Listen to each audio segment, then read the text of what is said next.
안녕하세요, 여러분. 제 감독이 사이다 박준입니다. 주말간에 좀 여러 일들이 있었는데요. 최상병 특검 거부 관련해서 집회들이 곳곳에 있었고요. 또 한중일 정상회의가 열려서 좀 주목을 받고 있습니다. 연금 관련해서 여야 합의는 됐지만 대통령께서 좀 거부한 상황이라서 지켜봐야 될 곳이 많을 것 같습니다. 자, 오늘도 유익하고 재밌는 얘기로 여러분의 출근길 함께 하도록 하겠습니다. 생방송 중에 댓글 많이 남겨주시고요. 바로 박준의 뉴스 인사이다 시작하겠습니다.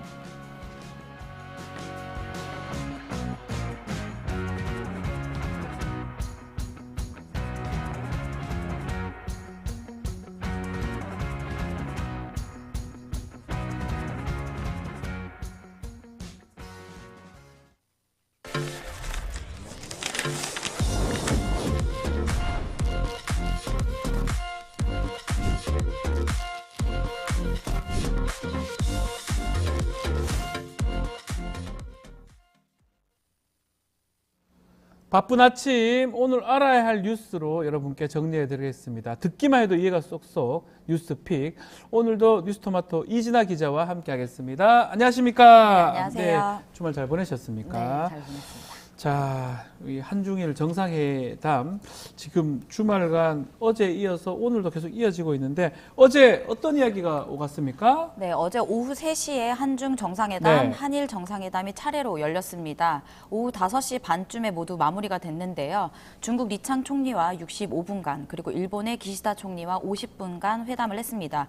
이후에는 국립현대미술관에서 공식 환영 만찬회가 열렸는데 지난 금요일에 예고한 것처럼 3국 대표단과 그리고 경제계 인사 80여 명이 참석했습니다. 네. 이날 김건희 여사 참석 여부도 관심이 좀 있었는데 김건희 여사는 참석하지 않았습니다. 대통령실에서는 여기에 대해서 양국에서 배우자를 동행하지 않았다. 그렇기 때문에 우리도 참석하지 않았다. 이렇게 설명했습니다. 자, 먼저 어제 있었던 한국과 중국의 회담에서는 어떤 이야기가 오갔습니까? 네, 리창 중국 총리가 지난해 일단 3월 취임 후에 처음으로 한국을 방문했는데요. 네. 그거에 대해서 이제 시진핑 국가주석이 아니라 왜 2인자인 리창 총리가 참석했냐라는 얘기가 있었는데 중국은 첫 한중일 정상회의가 개최된 2008년부터 9차례 모두 총리를 참석시켰다라는 관례가 있었다는 얘기가 나오고요. 또 일각에서는 9월에 예정됐던 정상회담이 앞당겨지면서 리창 총리가 참석하게 됐고 시진핑 국가주석이 참석하지 못하게 됐다라는 얘기도 나옵니다. 네. 또 당정 당정분리 원칙 때문에도 얘기가 나오는데 어쨌든 리창 총리는 또 경제 이슈에 대한 것들을 담당하고 있어서 이날 참석을 했다고 합니다. 어쨌든 우리나라 공식 보도자를 통해서 공개된 내용을 보면 윤석열 대통령의 발언을 먼저 보겠습니다. 네, 한중 양국이 국제사회에서 직면한 공동의 도전 과제가 엄중하다. 지난 30여 년간 한중 양국의 여러 난관을 함께 극복하자라고 강조를 했습니다. 그러면서 다양한 분야에서 장관급 대화 재개, 그다음에 지방정부 간 교류도 활성화하자고 이야기를 했습니다. 여기에 리창 중국 총리는 중한 양국은 중한 양국에 항상 서로 존중하고 견지해 왔다라면서 평등한 대화와 진심 어린 의사소통을 통해 끊임없이 우호하고 상호 신뢰를 심화해 왔다라면서 이제 화답을 했습니다.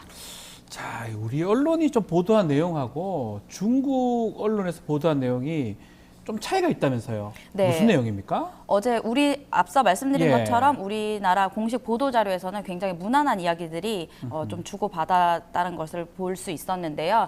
중국 언론에서는 좀 달랐습니다. 리창 총리가 윤석열 대통령과 정상회담에서 핵심 이익에 대한 한국의 존중 필요성을 강조했다고 하는데요. 네. 여기에서 말하는 핵심 이익은 하나의 중국 원칙을 역행하지 말라는 뜻이라고 이제 해석이 됩니다.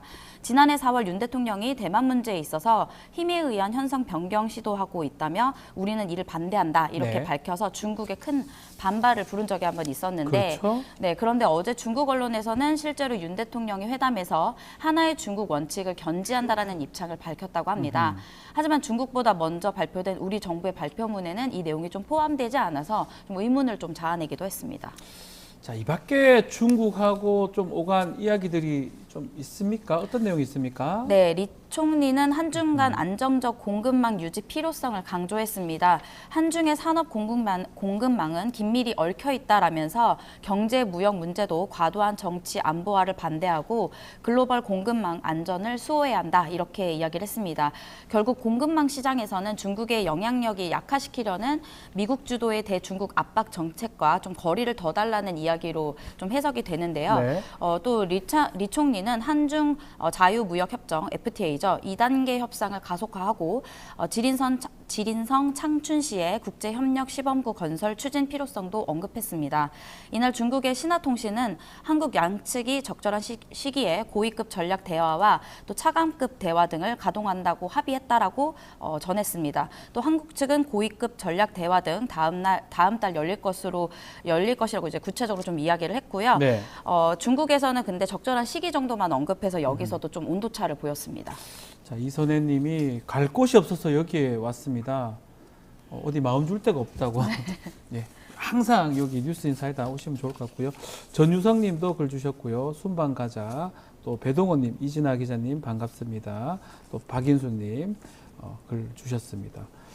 해피365님도 글 주셨고요. 댓글 많이 좀 부탁드리고요. 자, 중국 이야기 했고요. 기시다 총리도 만났는데 벌써 10번째 만남입니다. 올해 정말 많이 됐어요. 어떤 이야기들이 오갔습니까? 네, 윤 대통령의 절친이라고 불리는 네, 기시다 절친이죠. 총리를 네, 만났는데요. 윤 대통령은 올해 1분기에 300만 명이 양국을 오갔다 이러면서 올해 인적 교류가 역대 최고 수준인 2018년도 1,051만 명이 이제 왔다 갔다 했었다고 했는데요. 그거를 넘어설 수 있는 것으로 예상된다라고 말을 했고요. 그러면서 한일 국교 정상화 60주년을 또 강조했습니다. 기시다 총리는 셔틀 외교 복원 후 관계 지속에 대해 매우 기쁘다고 말을 했는데요. 여기에 많은 국민들이 이제 좀 기대했던 네이버 라인 사태도 좀 언급이 됐다고 알려졌는데 그런데 기대에는 좀 미치지 못했습니다. 네. 윤 대통령은 우리 정부는 이 현안을 한일 외교 관계와 별개의 사안으로 인식하고 있다면서 앞으로 양국 간 불필요한 현안이 되지 않게 잘 관리해 나갈 필요가 있다. 이 정도로 이야기를 했습니다. 자, 일본 어떤 답변을 했습니까? 네, 기시다 총리는 일본 총무성의 행정지도는 한국 기업을 포함해 외국 기업들의 일본에 대한 투자를 계속 촉진하겠다. 네. 이렇게 기존 입장은 변함이 없다라는 것을 얘기하면서 행정지도에 대해서 그러니까 네이버 사태가 이제 있었던 것이 시작은 중대한 보안 유출 때문이다 이렇게 이야기를 했는데 그래서 어디까지나 보안 거버넌스 재검토 요구한 사안이다 이렇게 이야기를 했고요. 라인 사태 언급에 대해서 우리 대통령실 관계자는 또 언급한 것이 현재 관심사인 라인 야후 사태는 윤 대통령이 먼저 거론을 했다라면서 강조를 했고요. 예. 또 일본 총무선 행정지도가 국내 기업인 네이버 지분 매각을 하려는 것을 매각을 요구하는 것이 아닌 것으로 이해했다. 이렇게 일본의 입장에서 좀 이야기를 했습니다. 일본 얘기도 좀 들어봤는데 이 대통령 발언에 대해서 야당 반응도 있었을 것 같은데요. 어떤 반응입니까? 네, 더불어민주당 황정아 당선자가 네. 어제 이제 서면으로 입장을 발표했는데 대한민국의 역사도 모자라 미래까지 일본에 상납할 작정이냐라고 말을 했고요. 이어서 네이버 지분을 매각하라고 요구한 것이 아닌 것이라고 이해한다는 것은 일본 입장을 대변해 주는 것이다. 그리고 일본의 새빨간 거짓말을 용인했다라고 지적을 했습니다. 또 라인을 건네기 위해 최선을 다하는 모습에 어느 기업과 국민이 대통령과 정부를 믿을 수 있겠냐 이렇게 좀 따져 물었습니다. 네. 그러면서 사실상 윤 대통령의 백기투항, 항복 선언이라고 했으니 이거는 셔틀 외교가 아니라 빵 셔틀 외교다 이렇게 비판했습니다. 자, 오늘도 한중일 회담이 열립니다. 삼국 회담 후에 공동선언문도 발표될 것으로 지금 보이는데 어떤 내용이 좀 담길까요? 중요할 것 같은데 이게 그래도. 네, 공동선언문에는 주로 경제 협력에 대한 내용이 담길 것으로 좀 네. 보이는데요. 북한 문제, 특히 한반도 비핵화 문제에 대해서는 중국의 어떤 입장을 또 보일지도 이것도 좀 변수이기도 합니다. 일단 대통령실 고위 관계자는 오늘 윤 대통령이 중국 리창 총리에게 유엔 안전보장이사회 상임이사국으로서 북핵 문제에 있어서 평화의 보루를 역할을 좀 당부를 했다고 전했는데 아직까지 리창 총리의 답변은 좀 나온 것은 없습니다. 네. 네, 한반도의 완전한 비핵화 문구에 대해서 내일 3국, 그러니까 오늘 정상회담까지 협의가 계속될 것으로 좀 전망이 되는데 중국 측 입장에 따라 원론적인 선언에 좀 그칠 수 있다라는 우려도 나오고 있습니다. 자, 앞으로 윤석열 대통령 활발한 좀 외교를 벌릴 것이다. 이런 얘기를 좀 예고를 한 것 같아요. 네, 28일에는 이틀간 무함마드 아랍에미레이트 대통령의 국빈 방문이 예정돼 네. 있고요. 다음 달에 4일부터 5일까지 아프리카 정상회담이 열린다고 아하. 합니다. 네, 아프리카 정상회의는 우리나라가 다수 아프리카 국가를 대상으로 개최하는 첫 다자 정상회의로 정부 출범 이래 최대 규모인 45개국 이상 대표단이 참석을 하게 됩니다. 네. 또 아시아 태평양 경제협력책 APEC 정상회의와 주요 20개국 정상회의, 유엔 총회 등 하반기에 집중된 다자회의 일정 등을 고려하면 총선을 앞두고 수년했던 윤 대통령의 해외 순방도 조만간 또 재개될 것으로 보입니다. 앞으로 이제 재개가 될 것이다. 자, SH님, 남석김님, 샤시모드님, 또 하이킴님, 오경숙님, 순방가자님, 순방가자? 이 순방 가기를 원하시는 분인지 모르겠는데 활발한 외교를 한다고 하니까요. 지켜보기로 하고요. 댓글 주셨습니다. 네, 아프리카 여행 간다 이렇게 얘기했는데 여행 아니고 순방 가는 겁니다. 지켜보기로 하고요. 자, 연금개혁 관련된 소식도 있습니다. 야당인 민주당에서는 처음 제시한 안보다는 좀 양보해서 이뤄낸 합의이기 때문에 또 사실상 또 무산될 수 있다 이런 얘기도 나오고 있어요. 네, 21대 국회 종료를 사흘 네. 앞두고 연금개혁 불씨를 살리기 위해 애쓰는 움직임에 비해서 대통령실과 여당이 좀 찬물을 끼얹는 모습을 좀 보이고 있습니다. 네. 공적 연금의 고갈 위험을 지속적으로 강조해온 정부와 여당이 지금 지속 가능성에 가장 시급한 보험료율 인상이 합의된 상황에서 오히려 발을 좀 빼는 건데 일단 여당과 야당은 사실상 9%인 보험료율에서 13%로 올리고 소득 대체율을 44%까지 올리는 모수개혁, 그러니까 보험료율과 소득 대체율 변경 이 두 가지를 좀 핵심적으로 얘기를 해서 이견이 없이 이제 합의를 한 상황입니다. 네. 앞서 민주당은 보험료율을 13%까지 올리고 소득 대체율을 40%에서 45%까지 올리자라고 했는데 국민의힘은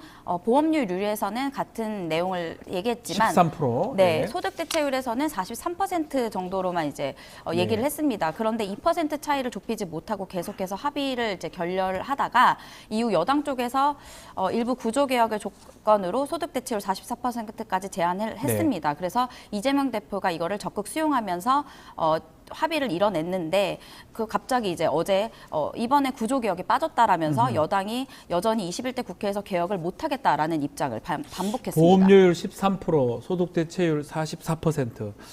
뭐 좀 어려운 내용이긴 한데 이렇게 정리가 아마 된다고 요율은 43, 소득에서 어느 정도 받을 수 있느냐 이 부분은 44 이렇게 했는데 결국은 21대 국회 거의 마무리되는데 아직 안 된다 이런 상황으로 좀 보입니다. 대통령실 입장도 있을까요? 네, 대통령실은 어제 22대 국회에서 충실히 논의해서 네. 연금 개혁안을 추진하는 것이 타당하다라면서 기존 입장을 되풀이했습니다. 또 여기에 발을 맞췄던 것은 추경호 국민의힘 원내대표가 기자회견을 긴급하게 열어서 네. 22대 첫 번째 정기국회에서 최우선으로 추진하겠다라고 이야기를 했습니다. 여기에 김진표 국회의장은 이날 국민연금 개혁을 위한 원포인트 본회의를 제안했고요. 또 이재명 더불어민주당 대표는 전날 여야 개혁안의 절충안을 수용하겠다고 밝히는 등 21대 국회에서 연금개혁 성사를 위해 내놓은 제안들을 전부 대통령실에서 거절한 셈입니다. 것이다. 네. 자, 사실 연금개혁 최대 난점이 보험료율 인상인데요. 이게 지금 합의가 됐잖아요. 근데 22대 국회로 다시 또 이걸 미룬다. 이게 또 무산될까 봐 우려가 되는 상황인데 이 전문가들은 계속 그런 얘기 합니다. 좀 하루 빨리 해야 된다. 시기가 너무 늦어지면 문제가 되는 거 아니냐 이런 지적도 있는 것 같아요. 네, 보험료율 인상은 네. 당초 전문가들이 난제라고 했는데 이거를 사실 이제 여야가 합의를 이뤄냈지 그렇죠. 않습니까? 13%라는 13%. 것을 만들어냈는데 이런 것에 대한 우려였던 것은 13%까지 올라가면 조세 저항으로 벌어질 수 있다라는 그런 우려 때문이었습니다. 그런 이유로 이제 98년 이후에 9%에서 26년간 변함이 없었는데 이번에 극적으로 합의를 이뤄냈습니다. 하지만 이제 이거 외에 이제 여당과 야당에서 얘기했던 소득 대체율이 중요한 것은 그 연금 고갈 시점 때문인데요. 그렇죠. 만약에 소득 대체율이 45%일 경우에는 2063년, 소득 대체율이 43%에서 44%일 경우에는 2064년으로 기금 고갈 시점이 좀 예상이 되는 부분입니다. 그래서 보건복지부는 지난해 현행 체제를 로는 2041년부터 국민연금 적립기금이 줄기 시작해서 2055년에 고갈을 전망한 바가 있습니다. 있습니다. 네. 여기에 전문가들은 21대 국회에서 모수 개혁이라도 빨리 통과를 시켜야 된다라는 목소리가 나왔고요. 그런데 이제 자꾸만 이거 미루다 보니까 어제는 이제 국회 연금개혁특별위원회 공론화위원회에서 재정안정 쪽 자문이었던 석재은 한림대 교수가 소득 대체율에 큰 차이가 없고 이제 개혁이 미뤄지는 것보다 빨리 하는 것이 가장 좋다라고 이제 말을 했는데 좀 어떻게 될지 좀 지켜봐야 될 것 그렇죠. 같습니다. 보험료율 자체가 내는 보험입니다. 보험료율은 내는 건데 그게 지금 올리겠다. 많이 내고 소득 대체율 많이 받겠다. 이건데 요율 올리는 게 좀 힘들었는데 그게 지금 합의가 된 이상 사실은 좀 밀어붙이면 좋을 것 같긴 한데 어쨌든 21대 국회 이제 본회의 내일이 마지막입니다. 네. 더 이상은 없습니다. 22대로 가야 되는 상황이 아닌가 이렇게 보입니다. 개혁이 미뤄지는 것보다 빠르게 낫다라는 석재원 교수님 말씀이 좀 떠오르네요. 채윤님이 오늘 화이팅 하라고 뽕뽕미님 또 말씀 주셨습니다. 자, 이진아 기자와 함께했습니다. 감사합니다. 네, 감사합니다. 자, 이어서 영식당으로 찾아올 테니까요. 잠시만 기다려 주십시오.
매일 10시 1시간만 투자하면 내 계좌도 10배거. 개장하자마자 급등? 따라잡아도 되나? 1분 대기조 점상이 답변해줍니다. 바쁜데 특징 중? 언제 공부해? 1시간만 투자하세요. 점상이 정리해줍니다. 단기로 치고 빠질 종목 없나? 매일 오전 10시 점상이 골라줍니다. 매일 오전 10시엔 점상을 잡아라. 유튜브에서 점상 시크릿을 검색하세요. 매주 월요일 모든 정치 이슈를 씹고 뜯고 맛보고 즐기는 영식당 여러분 환영합니다. 자, 오늘도 뉴스 인사이다 정치 미식가들 입맛을 충족시킬 두 분 소개해 드리겠습니다. 자, 박영식 식당 주인이죠. 정치시사 에디터 이상민 PD 두 분 나오셨습니다. 안녕하십니까? 반갑습니다. 자, 지난주에 우리 영식당 혼자 했어요, 우리. 아, 그렇습니다. 박영식. 예. 이야, 힘들었죠? 아, 힘들었습니다. 이 절대 성대모사의 벽을 넘어갈 수가 없는. 그렇지만 아니, 무슨 일이 있었길래? 한 명은 확실한 것 같아요. 예. 예, 그 한 명을 예. 너무 잘해가지고 예. 누굽니까? 이신데 이천공이라고 예. 우리 박영식 PD 박앵커님의 예. 시그니처 네, 성대모사. 너무 잘해가지고 고개 눈에 띄긴 했는데 우리 이상민 PD는 안 됩니까? 천공. 아, 그건 안 되더라고요. 네. 거의 다 하는데 네. 천공은 또 안 되네요. 안 되는 것도 있다는 거를 아. 박영식 앵커를 통해서 알게 됐습니다. 인간의 한계를 우리 박앵커님을 통해서 알게 됐습니다. 이게 이제 목소리가 좀 하이해야 되는데. 하이해야 되는데. 하이톤이어야 되는데. 네. 이게 그 손도 중요하잖아요. 아, 저 손도 중에 항상 이렇게 네모나게 만들어야 됩니다. 잘해요. 이상민 PD가 예, 예, 그겁니다. 목소리가 높아야 한다. 근데 이상민 PD는 딱 보면 이렇게 저 사람은 하겠다, 네. 저 사람 못 따라하겠다. 감이 이렇게 오죠. 감이 와요. 그죠? 네. 아, 어렵다 이거는. 어렵습니다. 이건 많이 어렵다. 네. 오, 그리고 이분이 굉장히 영적인 분 아니겠습니까? 아, 그렇죠. 네네네. 제 따라잡기가 힘듭니다. 네네네. 힘들다. 네. 박영식 우리 에디터가 천공의 우리나라 최고의 권위자다. 이렇게 말씀을 권위자. 드리면서 이야기를 시작해 보겠습니다. 네네.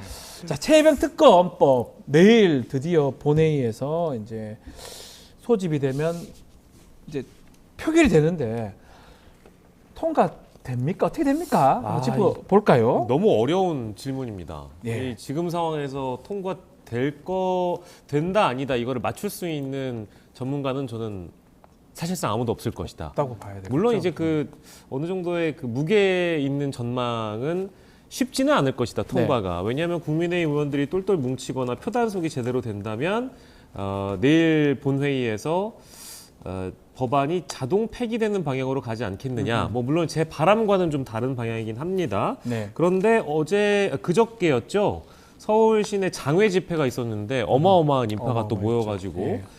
국민들의 여론이 어떤지를 이제 범야권 중심으로 보여주기도 해서 여권에서는 그 일부 흔들리는 의원들이 나온 것 같아요. 네. 현직 종로 의원이신 뭐 물론 이제 낙선인 신분이 되셨지만 최재형 의원이 사실상의 찬성 입장, 특검법에 대한 찬성 입장을 보이면서 이제 4명으로 늘어나게 된 거거든요. 근데 지금 여의도 정가에 떠도는 이야기로 따르자면은 이 4명 말고도 다른 분들도 이제 좀 흔들리고 있다라는 그런 분석들이 좀 나오고 있고요. 실제로 지난주 금요일이었습니다. 낙천자들 중심으로 한 58명 되는데 이분들을 취재하려고 이제 특검법에 대한 찬반 입장을 물어보려고 네. 일부 언론이 전화 통화를 돌려봤나 봐요.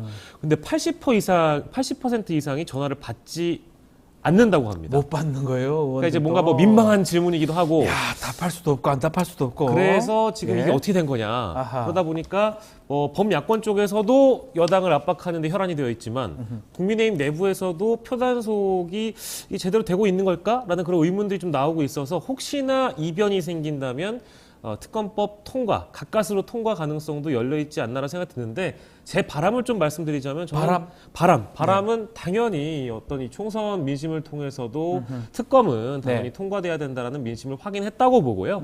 지금 나오고 있는 여론조사의 뭐 60-70% 이상이 대부분 이 최수근 특검, 순직 해병대원 수사무마 외압 의혹과 관련돼서는 진실규명이 돼야 된다는 입장이 지배적이기 때문에 네. 이거는 당연히 통과가 돼야 되지 통과가 돼야 않을까라는 생각을 갖고 있습니다.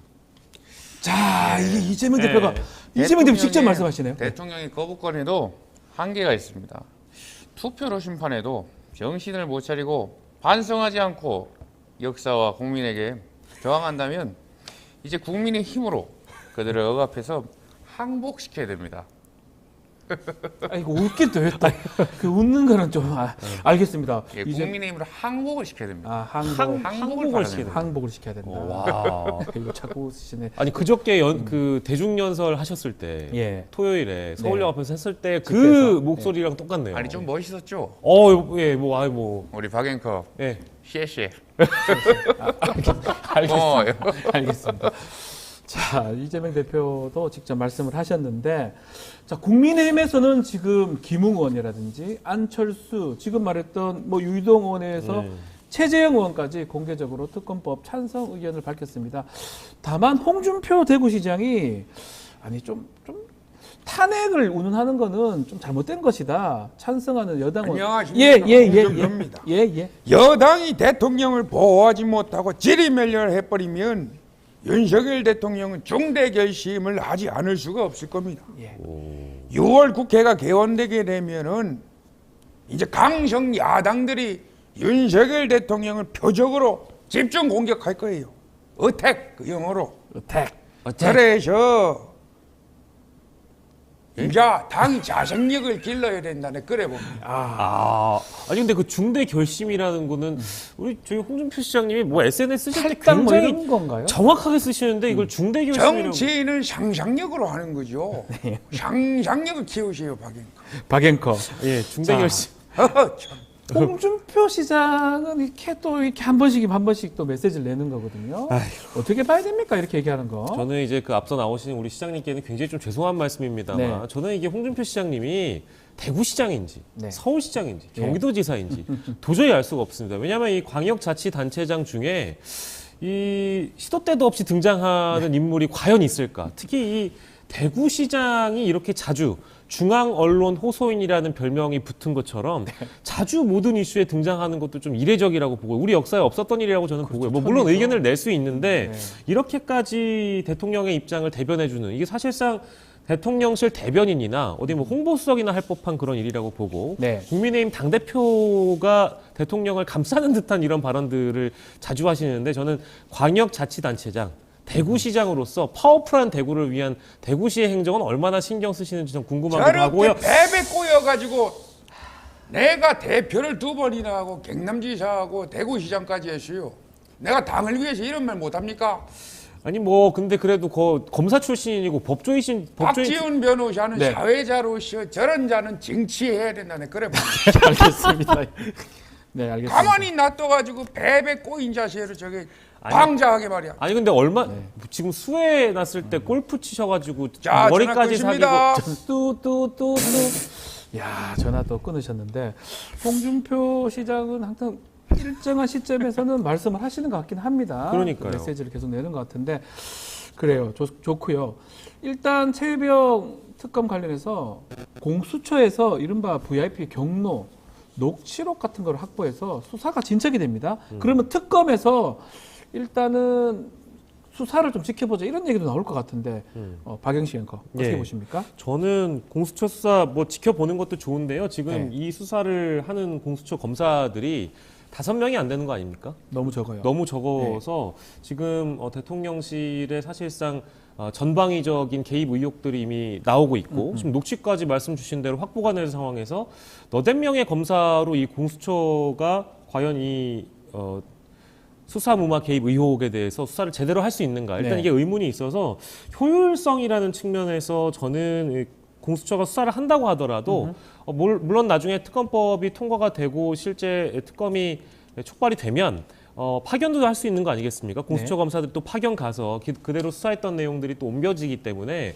공수처 수사에 대한 필요성은 특검 수사에 대한 필요성은 실효성 측면에서 매우 필요하다라는 생각이 좀 들고 두 번째로는 이게 지금 군인하고 민간인들이 막 뒤섞여 있잖아요. 네. 그러다 보니까 이게 뭐 우리 박지훈 변호사께서도 군 검찰, 군 판사 다 해보셨기 때문에 군사법원으로 넘어가는 건들에 대해서는 이게 사건이 분리되고 쪼개질 가능성이 있어서 이거를 한꺼번에 이제 통합해서 특검이 민간인, 군인 할 것 없이 한꺼번에 수사 기소를 하는 것도 역시 마찬가지로 효율성 측면에서 매우 중요하다는 생각이 들고 세 번째는 이게 대통령실과 대통령이 사실상 수사 대상이 될지 모르는 상황에서 네. 공수처장이 대통령이 임명한 것이고 그 이후에 공수처 안에 있는 이제 검사들이나 이런 인사들도 충분히 임명이 가능합니다. 네. 그렇게 되면 수사를 받아야 되는 사람일지 모를 그 대상이 수사 검사를 임명하거나 부장 검사를 임명하거나 차장 검사를 임명한다라는 것은 공수처 수사에 대한 신빙성, 신뢰도, 중립성, 독립성에 대해서 많은 국민들이 또 의문을 가질 수가 있기 때문에 또 더 잘 아시겠습니다만 공수처 수사 이후에 기소권은 또 검찰로 넘어가기 때문에 기소권은 없습니다 공수처에서. 그러니까요. 네. 이런 대목들이 충분히 이제 설득이 좀 된다면 저는 당연히 특검법 통과에 대한 당위성은 많은 국민들께서 이미 이해하고 계실 거라고 저는 생각하고 있습니다. 안녕하십니까. 좋습니다. 가장 중요한 게 뭡니까? Important things.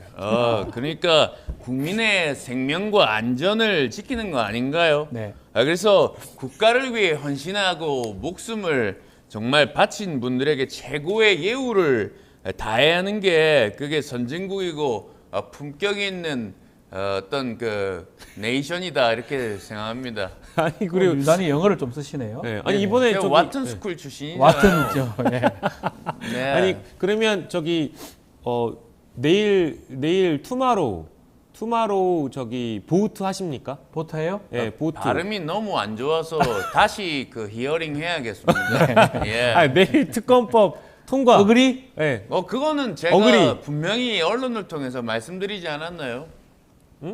그러면 그 언론을 확인하시길 바랍니다. 아니 근데 저번에는 하는 한다고 걸로 해놓고 나서 안 하셨잖아요. 그래서 정말 예우를 다하는 게 중요하다 이렇게 분명히 말씀드립니다. 네.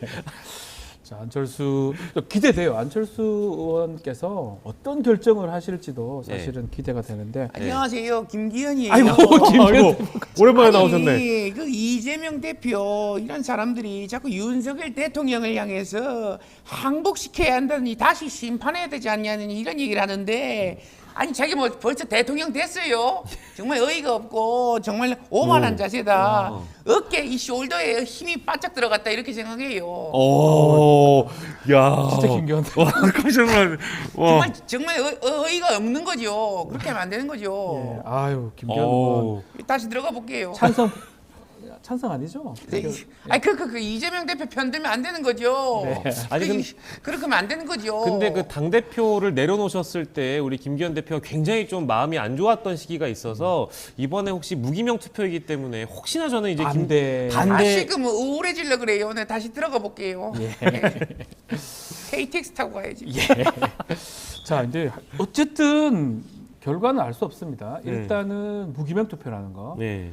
그리고 또 출석하지 않을 수 없는 지금 상황이에요. 네. 출석해서 기권할 수도 지금 없거든요. 어려워요. 기표소에 들어가야 됩니다. 네, 지금 봤을 때는 그런 상황이라면 정말 어차피 낙선된 입장에서 네. 뭐가 두려워서 그럴 수도 있거든요. 그렇죠. 지금 그런 의사표시한 의원들도 있고 다른 분도 있다면 어떤 결과가 날지 모르겠는데 어쨌든 간에 좀 걱정되는 부분은 여당이나 대통령 입장에서는 윗선 개입 정황이 일단은 공수처 수사를 통해서 많이 드러나고 있습니다. 여러 가지 얘기들, 증거들이 지금 있는데 이 특검을 이렇게 반대하다가 여당 입장에서도 좀 곤란할 것 같아요. 앞으로 21대 안 되더라도 22대 첫 안으로 올라갈 거 아닙니까? 네, 계속 거부할 수도 없는 거고 대책 마련이 필요할 것 같기도 한데요. 그러니까 이번에 이제 21대 국회에서 법안이 자동 폐기되는 방향으로 여당이 똘똘 뭉친다고 하더라도 22대 국회 때 또 재발의하고 바로 또 대통령 거부하고 다시 또 국회로 넘어와서 제2요구를 거치게 된다면 이 어떤 전국 자체가 살아있게 되거든요. 네. 이 상황이 언제까지 이어질지 모르겠고 특히 이제 이 특검법 관련해서는 순직 해병대원 특검법 관련돼서는 될 때까지 한다라는 게 법야권의 입장이기 때문에 지금 뭐 끝까지 할 것 같아요. 그러니까 지금 국민의힘에서 대책 마련을 해야 되는데 언제까지 이럴 거예요? 계속 막을 거예요? 내부 상황이 지금 7말 8초에 열리는 전당대회에 꽂혀 있는 상황이고 전당대회를 앞두고 내부적인 갈등이 굉장히 지금 촉발되고 있는 상황이거든요. 네. 갈등이 지금 극심해집니다. 그런 상황이어서 아마 시간이 갈수록 그 중간에 또 한동훈 전 위원장이 전당대회에 출마하게 된다는 의사를 밝히게 된다면 아마도 굉장히 그 당내 갈등이라는 게 지금 상황보다는 더 커질 거거든요. 네. 그러면 대책 마련이라는 게 있어야 되는데 죄송한 얘기입니다만 저는 지금 상황에서 대책 마련이 국민의힘에 있을까는 좀 의문이 들고 전당대회 치르기 전까지는 좀 단언하기는 어렵습니다만 이 앞으로의 파장을 대비했다면 대통령에게 22대 국회에서라도 특검을 수용하게 만드는 그런 설득이 필요하다는 의견이 많이 대두가 될 것 같고요. 특히 21대 국회에서 이번에 내일 법안이 자동 폐기가 되면 비윤계 쪽에 아무래도 힘이 실릴 것 같습니다. 그렇죠. 그래서 22대 국회로 넘어간과 동시에 이대로는 안 된다라는 어떤 그런 설득 작업이 더 많이 들어가면서 적어도 이 특검법은 통과가 돼야 되는 거 아니냐라는 여론이 국민의힘 내부에서도 굉장히 커질 것 같고요.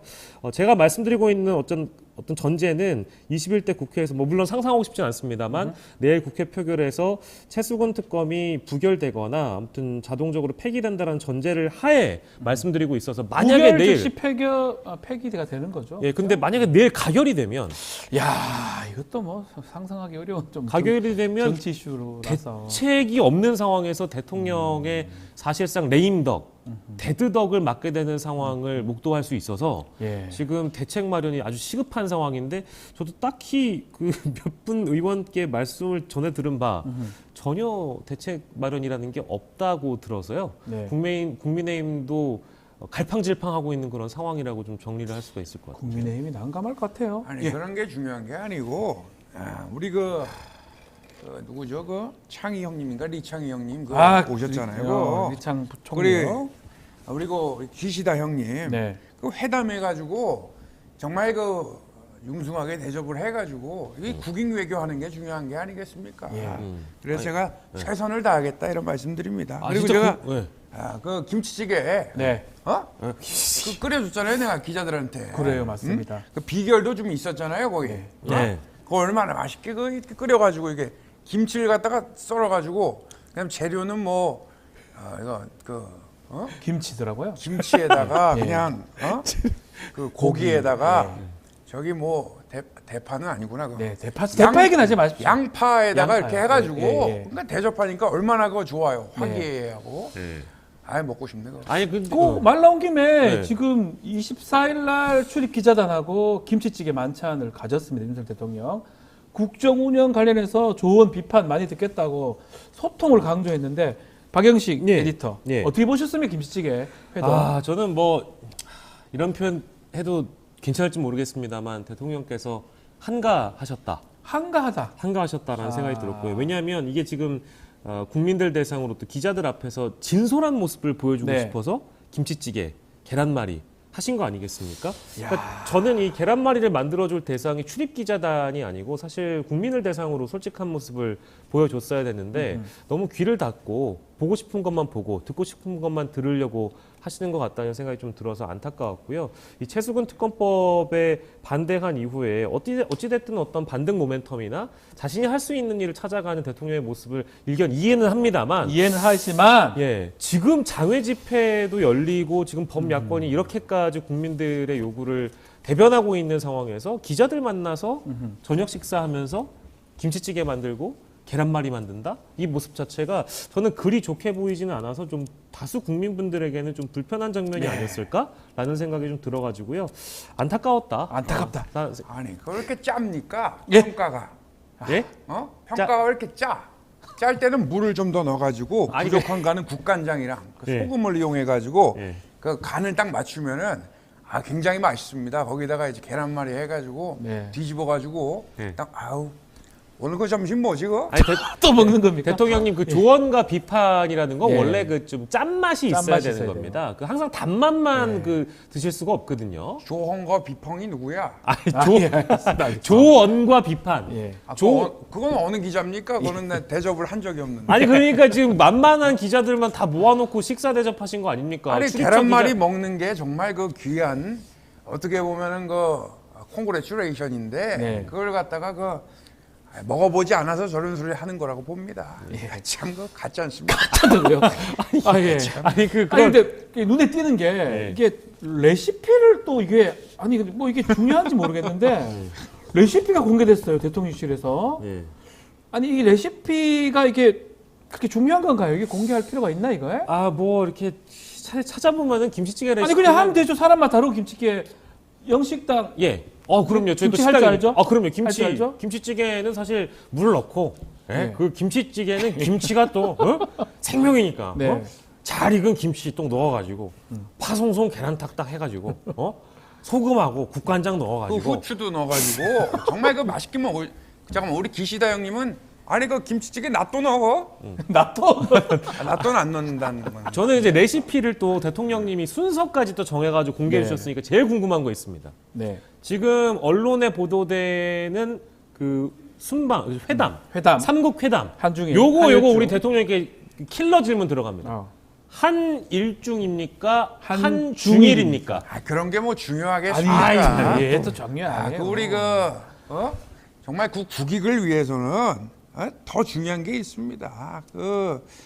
우리가 준비하고 있는 것이 저 북한의 저 북괴 핵 아니겠습니까?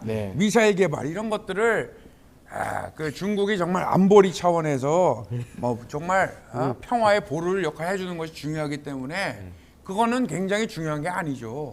중요한 거는 국간장과 소금으로 갖다가 그걸 잘 이렇게 요리를 해가지고 대접을 하는 것이 그게 국익이라고 생각합니다. 대통령님이 오늘 먹는 거에만 계속 말씀을 하시네요. 그 뭐 라인 그러는데 무슨 라인 하는 거야? 그 중요한 라인. 노래 옛날 팝송 아니야? 라인 그 노래 아니야? 뭐 아니에요. 옛날에 그 롤라장 가가지고. 라인 아닌가? 라인 네이버 라인입니다. 라인. 그래 그 사태고기하고 같이 하는 거 아닌가? 라인 사태인가? 아니 저기 고기를 된장찌개에도 고기도 넣고 볶아주고 하는데 그 보는 국민들의 마음이 들들 볶아진다라는 생각을 전혀 안 하시는 것 같아서. 그러면 후추를 제때 넣어야죠. 뭘 저한테 얘기합니까? 국간장에다가 이렇게 해가지고. 그럼 좀 제때 등장하셔가지고 기자들 말고도 국민들 앞에 또 대국민 담화도 해주시고 그 세팅된 자리나 이런 세팅된 메뉴 말고 항상 뭔가 이렇게 생방송으로 실시간으로 국민들의 질문을 받을 수 있는 그런 자리를 마련하시는 게 좋지 않겠습니까? 아니 어쨌든 제가 김치찌개를 대접하지 못해서 사과를 드리고 있습니다. 사과를 드리고. 자, 대통령실 조금 더 얘기를 하면 조직 개편을 지금 나섰습니다. 정무수석실, 시민사회수석실 바꾸는 상황인데 눈에 띄는 게 있어요. 이른바 문고리 3인방 중에 하나인 박근혜 전 정부 시절 때 정호성 전 부속비서관, 비서관으로 발탁이 돼서 용산 대통령실에 들어갑니다. 이 부분은 좀 많은 국민들 또 의아하다는 생각이 들 거예요. 어쨌든 처벌을 받았어요. 누가 처벌했습니까? 윤석열 대통령이 특검 때 처벌했던. 그래서 사면 복권됐다 하더라도 과연 대통령실에 이렇게 비서관 자리야, 중요한 자리에 오게 하는 게 맞느냐, 이 부분에 대해서 논란이 되는 것 같습니다. 그럼요. 이제 저 뉴스 보시고 굉장히 충격받은 분들이 이게 말이 되냐, 이거 길을 의심했던 사람들이 있어요. 많을 것 같고, 실제로 저도 보고 예. 이게 지금 실화인가라고 예. 싶을 정도로 눈을 다시 비벼볼 정도였는데, 생각해볼 부분은 가장 큰 대목은 야, 이렇게까지 사람이 없어서 없는 측면도 있다. 정호성 비서관을 발탁했다? 이건 진짜 내부에서 구인난이 심하다는 얘기는 들어봤는데 이 정도로 심할지 아무도 몰랐다. 안 하려고 한다, 이런 의미도 있는 건가요? 그런 것 같습니다. 그래서 너무 안 하려고 하다 보니까 예. 할 만한 사람을 찾아야 되는데, 실제 이 정호성 전 비서관의 경우에는 문고리 권력으로 칭해되는 당시에, 또 수사를 받던 당시에 이 특검의 가장 협조적이었던 인물로 알려지고 있고, 예. 또 더불어 이제 또 신문을 해보지 않았겠습니까? 윤석열 당시 이제 특검이 정호성을 상대로 신문을 해보고 이제 질의를 하면서 느꼈던 것은, 사람이 괜찮다라는 평이 없지 않는 한 이렇게 데려올 수는. 아니, 괜찮으면 그때 봐주든지 그때 다 처벌해놓고 새롭게 쓴다는 게 이게 말이. 저도 뭐 조사도 옛날에 해본 기억이 있는데, 예.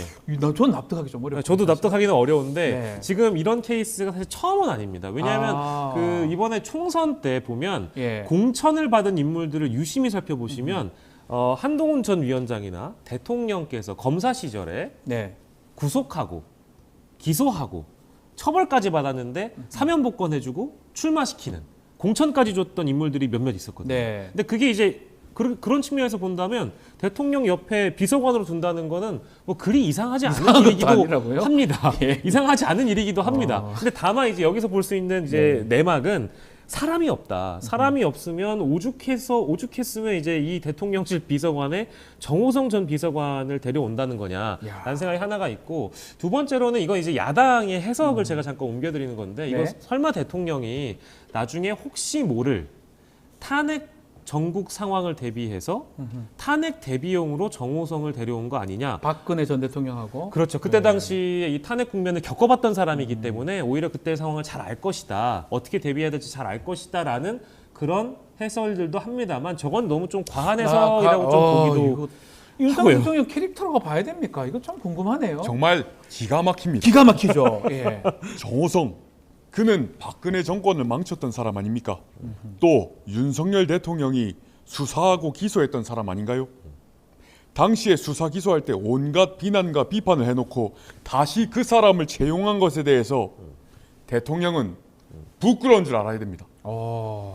조국 대표 이상입니다. 화가 나셨어요. 네. 화가 난 게 아니고 원래 목소리가 이렇습니다. 목소리가 예. 야, 매주 거듭할수록 점점 조국에 가까워지고 있습니다. 조국 대표가 조금 안 비슷했는데 지금 점점 비슷해지고 있습니다. 그럼요. 안녕하십니까. 아이고, 여러분들 그 오해가 있는 것 같은데, 그 정호성 씨는 정말 그렇습니다. 좋은 분. 네, 가보겠습니다. 뭐가 그렇다는 건지 대통령이 뭐가 그런지는 설명을 해주셔야지. 정말 많은 분들이 그 중상모략으로 곡해하고 계신데, 정말 정호성 씨는 그런 분이 아니고 정말 그렇습니다. 뭐가 그래요? 뭐가 그러냐고요? 가보겠습니다. 가보십시오. 알겠습니다. 그만큼 아주 이 인사 한 명 한 명 또 눈에 띄고 놀랍다. 그래서 전직 대통령이라든지 나오는 것 같습니다. 자, 21대 국회 이번 주가 이제 마무리가 됩니다. 4년의 임기가 마무리됐는데 협치는 없었다, 이런 평가도 있고요. 근데 항상 할 때마다 이번 국회가 최악이다 이렇게 얘기하다 보니까 뭐 이거는 뭐 계속 하는 말이 아닌가 생각이 들기도 하고요. 두 분 이번 국회 한마디로 평가 한번 내려볼까요? 이제 마무리되니까요. 저는 4년마다 이제 같은 대답을 하는 것 같은데 21대 국회는 좀 더 심하다라는 생각이 들었습니다. 어떤 측면이냐면 늘 전쟁이다. 늘 전쟁이고 시작부터 전쟁이었고 끝까지 전쟁이었다. 라는 생각이 드는 게, 결론적으로 내일까지 아마 전쟁 같은 상황을 국민들이 봐야 되거든요.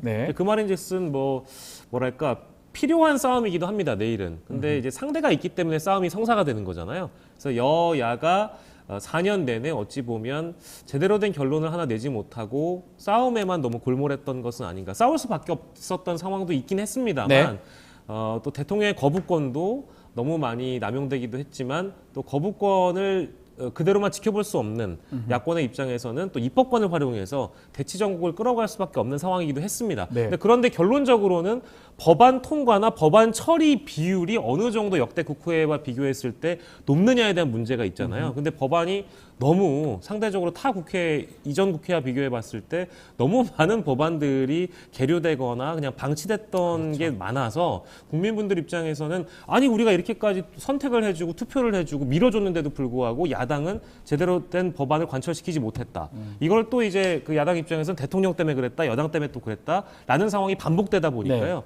계속해서 어떤 전쟁만 펼쳐지는 21대 국회의 모습을 봐서 제발 일 좀 했으면 좋겠다라는 그런 따가운 평가를 20대 국회, 19대 국회와는 동일하게 받지만 어찌 보면 일은 더 하지 않았던, 더 안 했다. 더 안 했던 그런 평가만 받게 될 것 같습니다. 박영식 에디터 평가 못되게 했습니다. 네. 저는 반목의 4년이었고 반목의 4년이다. 그래서 예. 22대 국회 때는 좀 만나고 그분들이 어떻게 보면 국민의 공복 아니겠습니까? 공복이죠, 다. 만났으면 좋겠습니다. 좀 만나라. 네네네. 뭐 마지막으로 이제 마지막인데 한 분 원하시는 분 한 분 나오십시오. 안녕하세요, 오세훈입니다. 오세훈 시장도 나오시는군요. 정말 처신이란 부당한 제가 표현을 써서 정말 와, 곤란하겠고요. 정말 서울시도 늘 지켜보고 있다 이런 생각을 합니다. 끝입니다. 예, 아직 연마 중이신 것 같아요, 오세훈 시장은. 그렇습니다. 네, 알겠습니다. 별다른 말이 필요 없는 우리 거죠. 국회에는 여야가 없어요. 좌파와 우파만 있는 겁니다. 여야라는 건 원래 없는 거예요. 네. 지식인들끼리는 늘 싸워야 한다. 네. 여야 없이 좌파와 우파만 있는 거예요. 사실상 대략 추적극이 있는 그런 이야기라면은 사실 싸워야 된다. 그렇게 싸운다. 김성태 전 원내대표. 예. 왜 갑자기 왜 나오셨습니까? 갑자기 저희 부르지도 않았는데. 예. 그렇습니까? 예. 그럼 다시 참동 박원순이처럼 들어가겠습니다. 이상입니다. 고마워요. 코가 좀 막히시네. 네네. 알겠습니다. 자, 여기서 마무리를 좀 하겠습니다. 박영식 에디터, 이상민 PD 두 분 감사합니다. 네, 고맙습니다. 네.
최근 뉴스 타파에서 쌍방울 800만 달러 대북 송금 사건의 실체가 담긴 국정원의 비밀 문건 입수해서 보도를 해드렸는데요. 자, 이 사건을 추적하고 있는 분, 또 더불어 이화영 전 경기도 평화부지사의 변호인 김광민 변호사 스튜디오에 직접 모셨습니다. 안녕하십니까? 네, 안녕하세요. 네. 자, 이 뉴스타파의 문건 좀 충격을 주는데 이게 쌍방울의 그 대북 송금 실체에 대해서 국정원이 작성한 문건이잖아요. 이 내용부터 먼저 좀 짚어봐야 될 것 같은데 이 보도가 어떤 내용인지 시청자분들 혹시 모르시는 분도 있기 때문에 좀 설명 부탁드리겠습니다. 예, 지금까지 검찰, 특히 수원지검이 한 2년 정도 수사하고 기소하고 매 순간 이슈를 만들어왔던 사건인데요. 예. 쌍방울 그룹이 북한에 800만 불을 제공했다. 그렇죠. 그리고 그중에 500만 불은 사실 경기도가 제공해야 될 돈을 대신 납부해 준 거고 그렇죠. 300만 불은 이재명 당시 경기도지사의 방북 비용을 납부해 준 거다. 이런 취지의 뭐 혐의입니다. 그리고 이재명 대표의 두 번째 이재명 대표 마지막 영장 청구할 때는 뭐 이 부분이 적시도 됐었고요. 네. 예. 그런데 이제 그 국정원이 수원지검이 국정원을 23년 5월 경에 압수수색을 해가지고 문건을 입수했는데 네.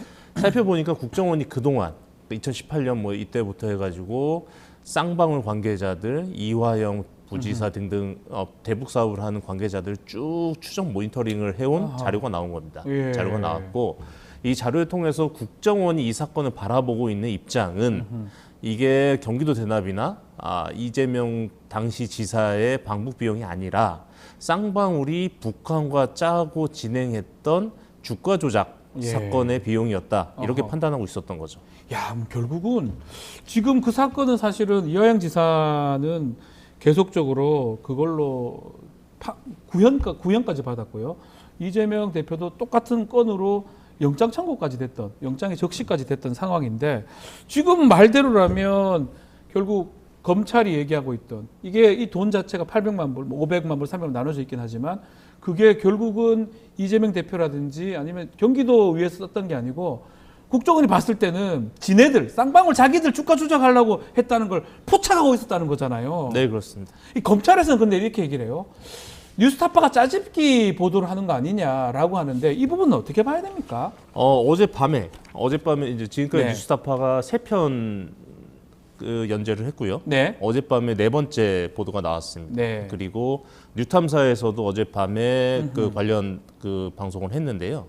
어젯밤에 나온 그 뉴스타파에 나온 내용은 쌍방울 내부 문건. 네. 그러니까 국정원의 이 주가 조작이라고 주장을 했고 쌍방울에서 실제적으로 주가 조작을 실행한 내부 문건들이 공개가 됐습니다. 그것도 공개가 됐습니까? 예, 어젯밤에 공개됐고 이 부분까지 살펴본다고 하면 과연 이거를 짜집기라고 얘기할 수 있는지 또 특히나 수원지검에서 좀 이상한 입장을 발표하고 있는데요. 국정원 문건을 보면 대북 송금에 대한 부분은 이야기하지 않고 주가 조작만 이야기한다라고 이야기하고 있는데 쌍방울이든 뉴스타파든 아니면 이화영 부지사든 대북 송금에 대해서는 이의 제기하고 있지 않습니다. 북한에 돈이 갔다라는 것에 대해서 이의 제기하지 않고 돈 간 거는 그대로 얘기를 하는데 그렇죠.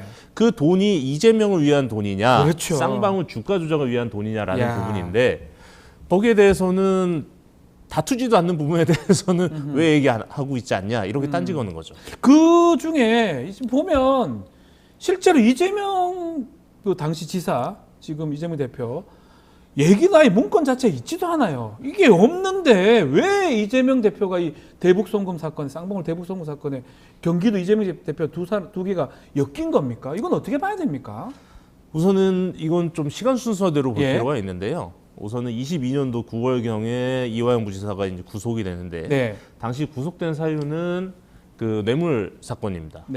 그러고 나서 법인카드 썼던 그거잖아요. 그러고 나서 23년도 1월에 김성태 회장이 송환되고 나서 이 사건이 갑자기 뇌물 사건은 수면 아래로 사그라들고 이게 대북 송금 사건은 변질이 돼 버려요. 변질이 되고 저희가 볼 때는 아마 23년 2월경에 수원지검과 김성태 회장이 이 그림을 그렸던 걸로 보이고요. 그다음에 연이어서 도청 압수수색하고 국정원 압수수색하면서 이 그림을 완성하려고 했던 걸로 보입니다. 그러니까 간단히 말씀드리면 수원지검의 저는 조작이라고 판단합니다. 검찰의 그림.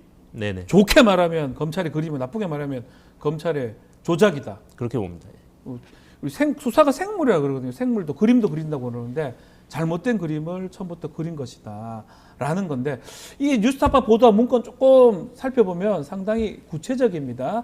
또 중요한 게 정말 중요한 게 이 문건을 검찰이 1년 전부터 쭉 갖고 있었다는 건데 이거 감추면 안 되는 거 아닙니까?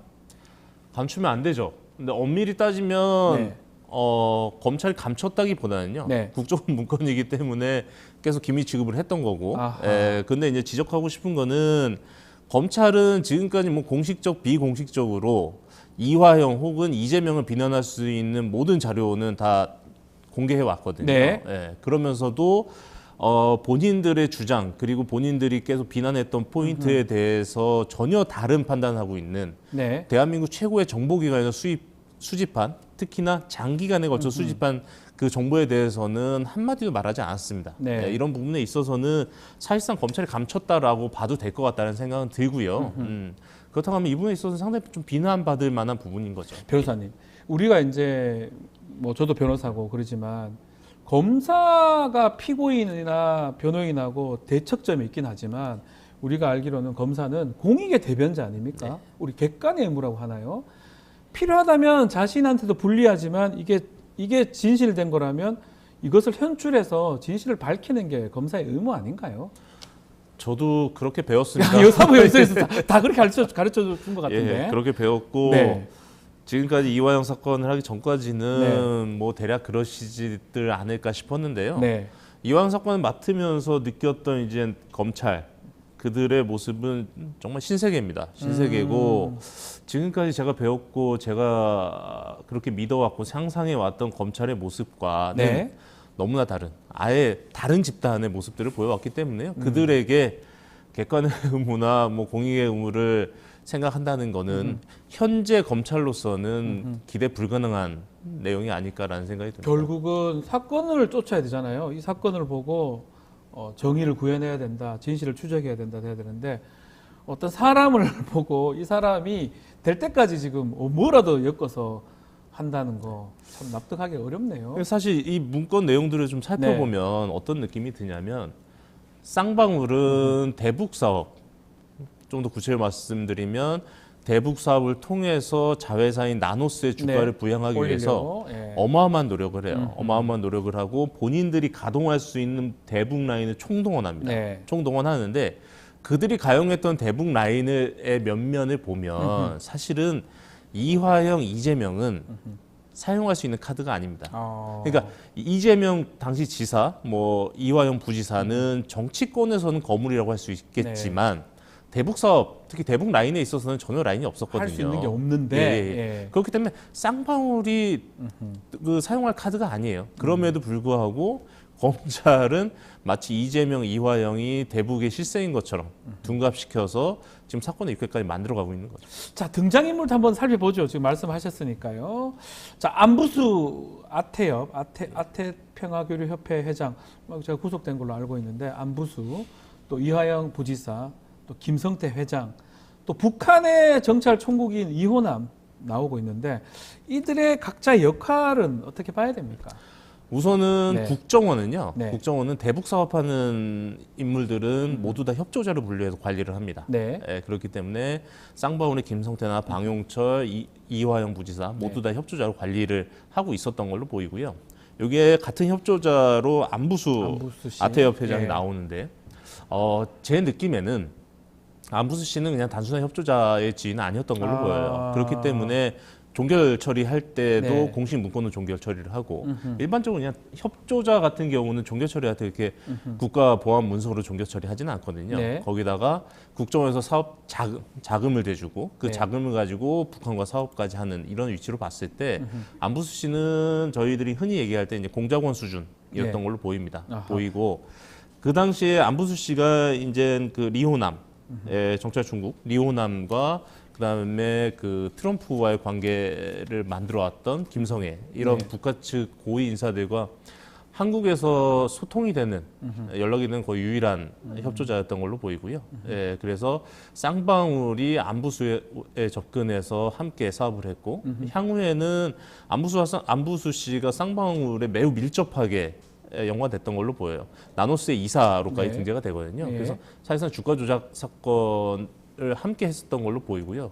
그것 때문에 국정원에서 안부수의 협조자 지위를 박탈한 것도 있고, 그다음에 리오나를 잠깐 말씀드리면 그 영화 공작이라는 영화 있잖아요. 봤습니다. 거기에서 이성민 씨 역으로 나온 실존 인물입니다. 그 역할이군요. 실존 인물이고 이분이 이제 알려지기로는 뭐 직책은 계속 바뀌는데 바뀌지만 직책의 변경과 상관없이 북한의 해외 그 외화벌이 수단에 아주 고위 인물이고 전문가다. 네. 그래서 뭐 예를 들면 한국에서는 몇 년 전에는 가스공사하고 접촉해서 뭐 사업을 하려고도 했고 일본에서는 비슷한 사업을 하다가 지금 일본 경찰에 수사도 받고 있고 네. 이런 인물인데 이 리호남과 안부수 그리고 쌍방울 간에 사실상 그 나노스 주가 조작을 함께 공모했던 걸로 보여요. 그 문건상으로 봤을 때는 뭐 리호남이라 그러죠. 리호남이 안부수하고 같이 해서 쌍방울을 거기에 껴서 지금 하는 모양새로 봐야 되는데 수익금까지 나눠 가졌으니까 예. 그 안부수가 지금 좀 전에 말씀하긴 했습니다.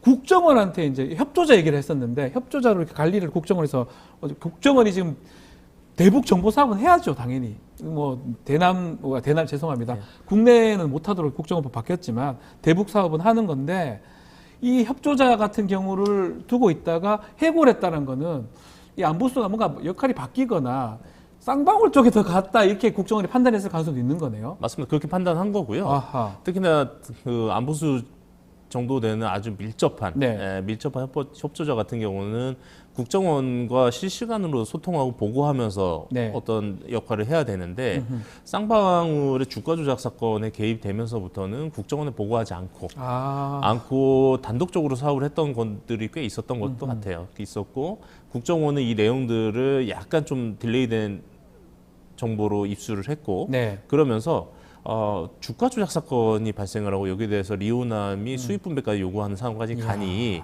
국정원은 자칫하다가는 쌍방울 주가 조작에 국정원이 연루된 모양새가 될 것 같다는 판단한 걸로 보입니다. 네. 예, 그러면서 국정원도 관련성이 있다고 볼 수 있는 거잖아요. 예, 그러면서 그 영화도 정리한 그랬지만. 거죠. 예. 네.